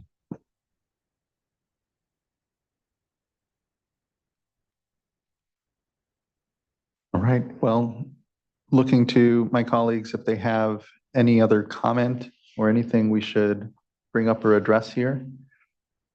And if not, I think we may be prepared for a motion. Yes, I'll make a motion. All right, I'll make a motion to adopt with the cheat sheet and the changes read into the record by Mr. Laffer.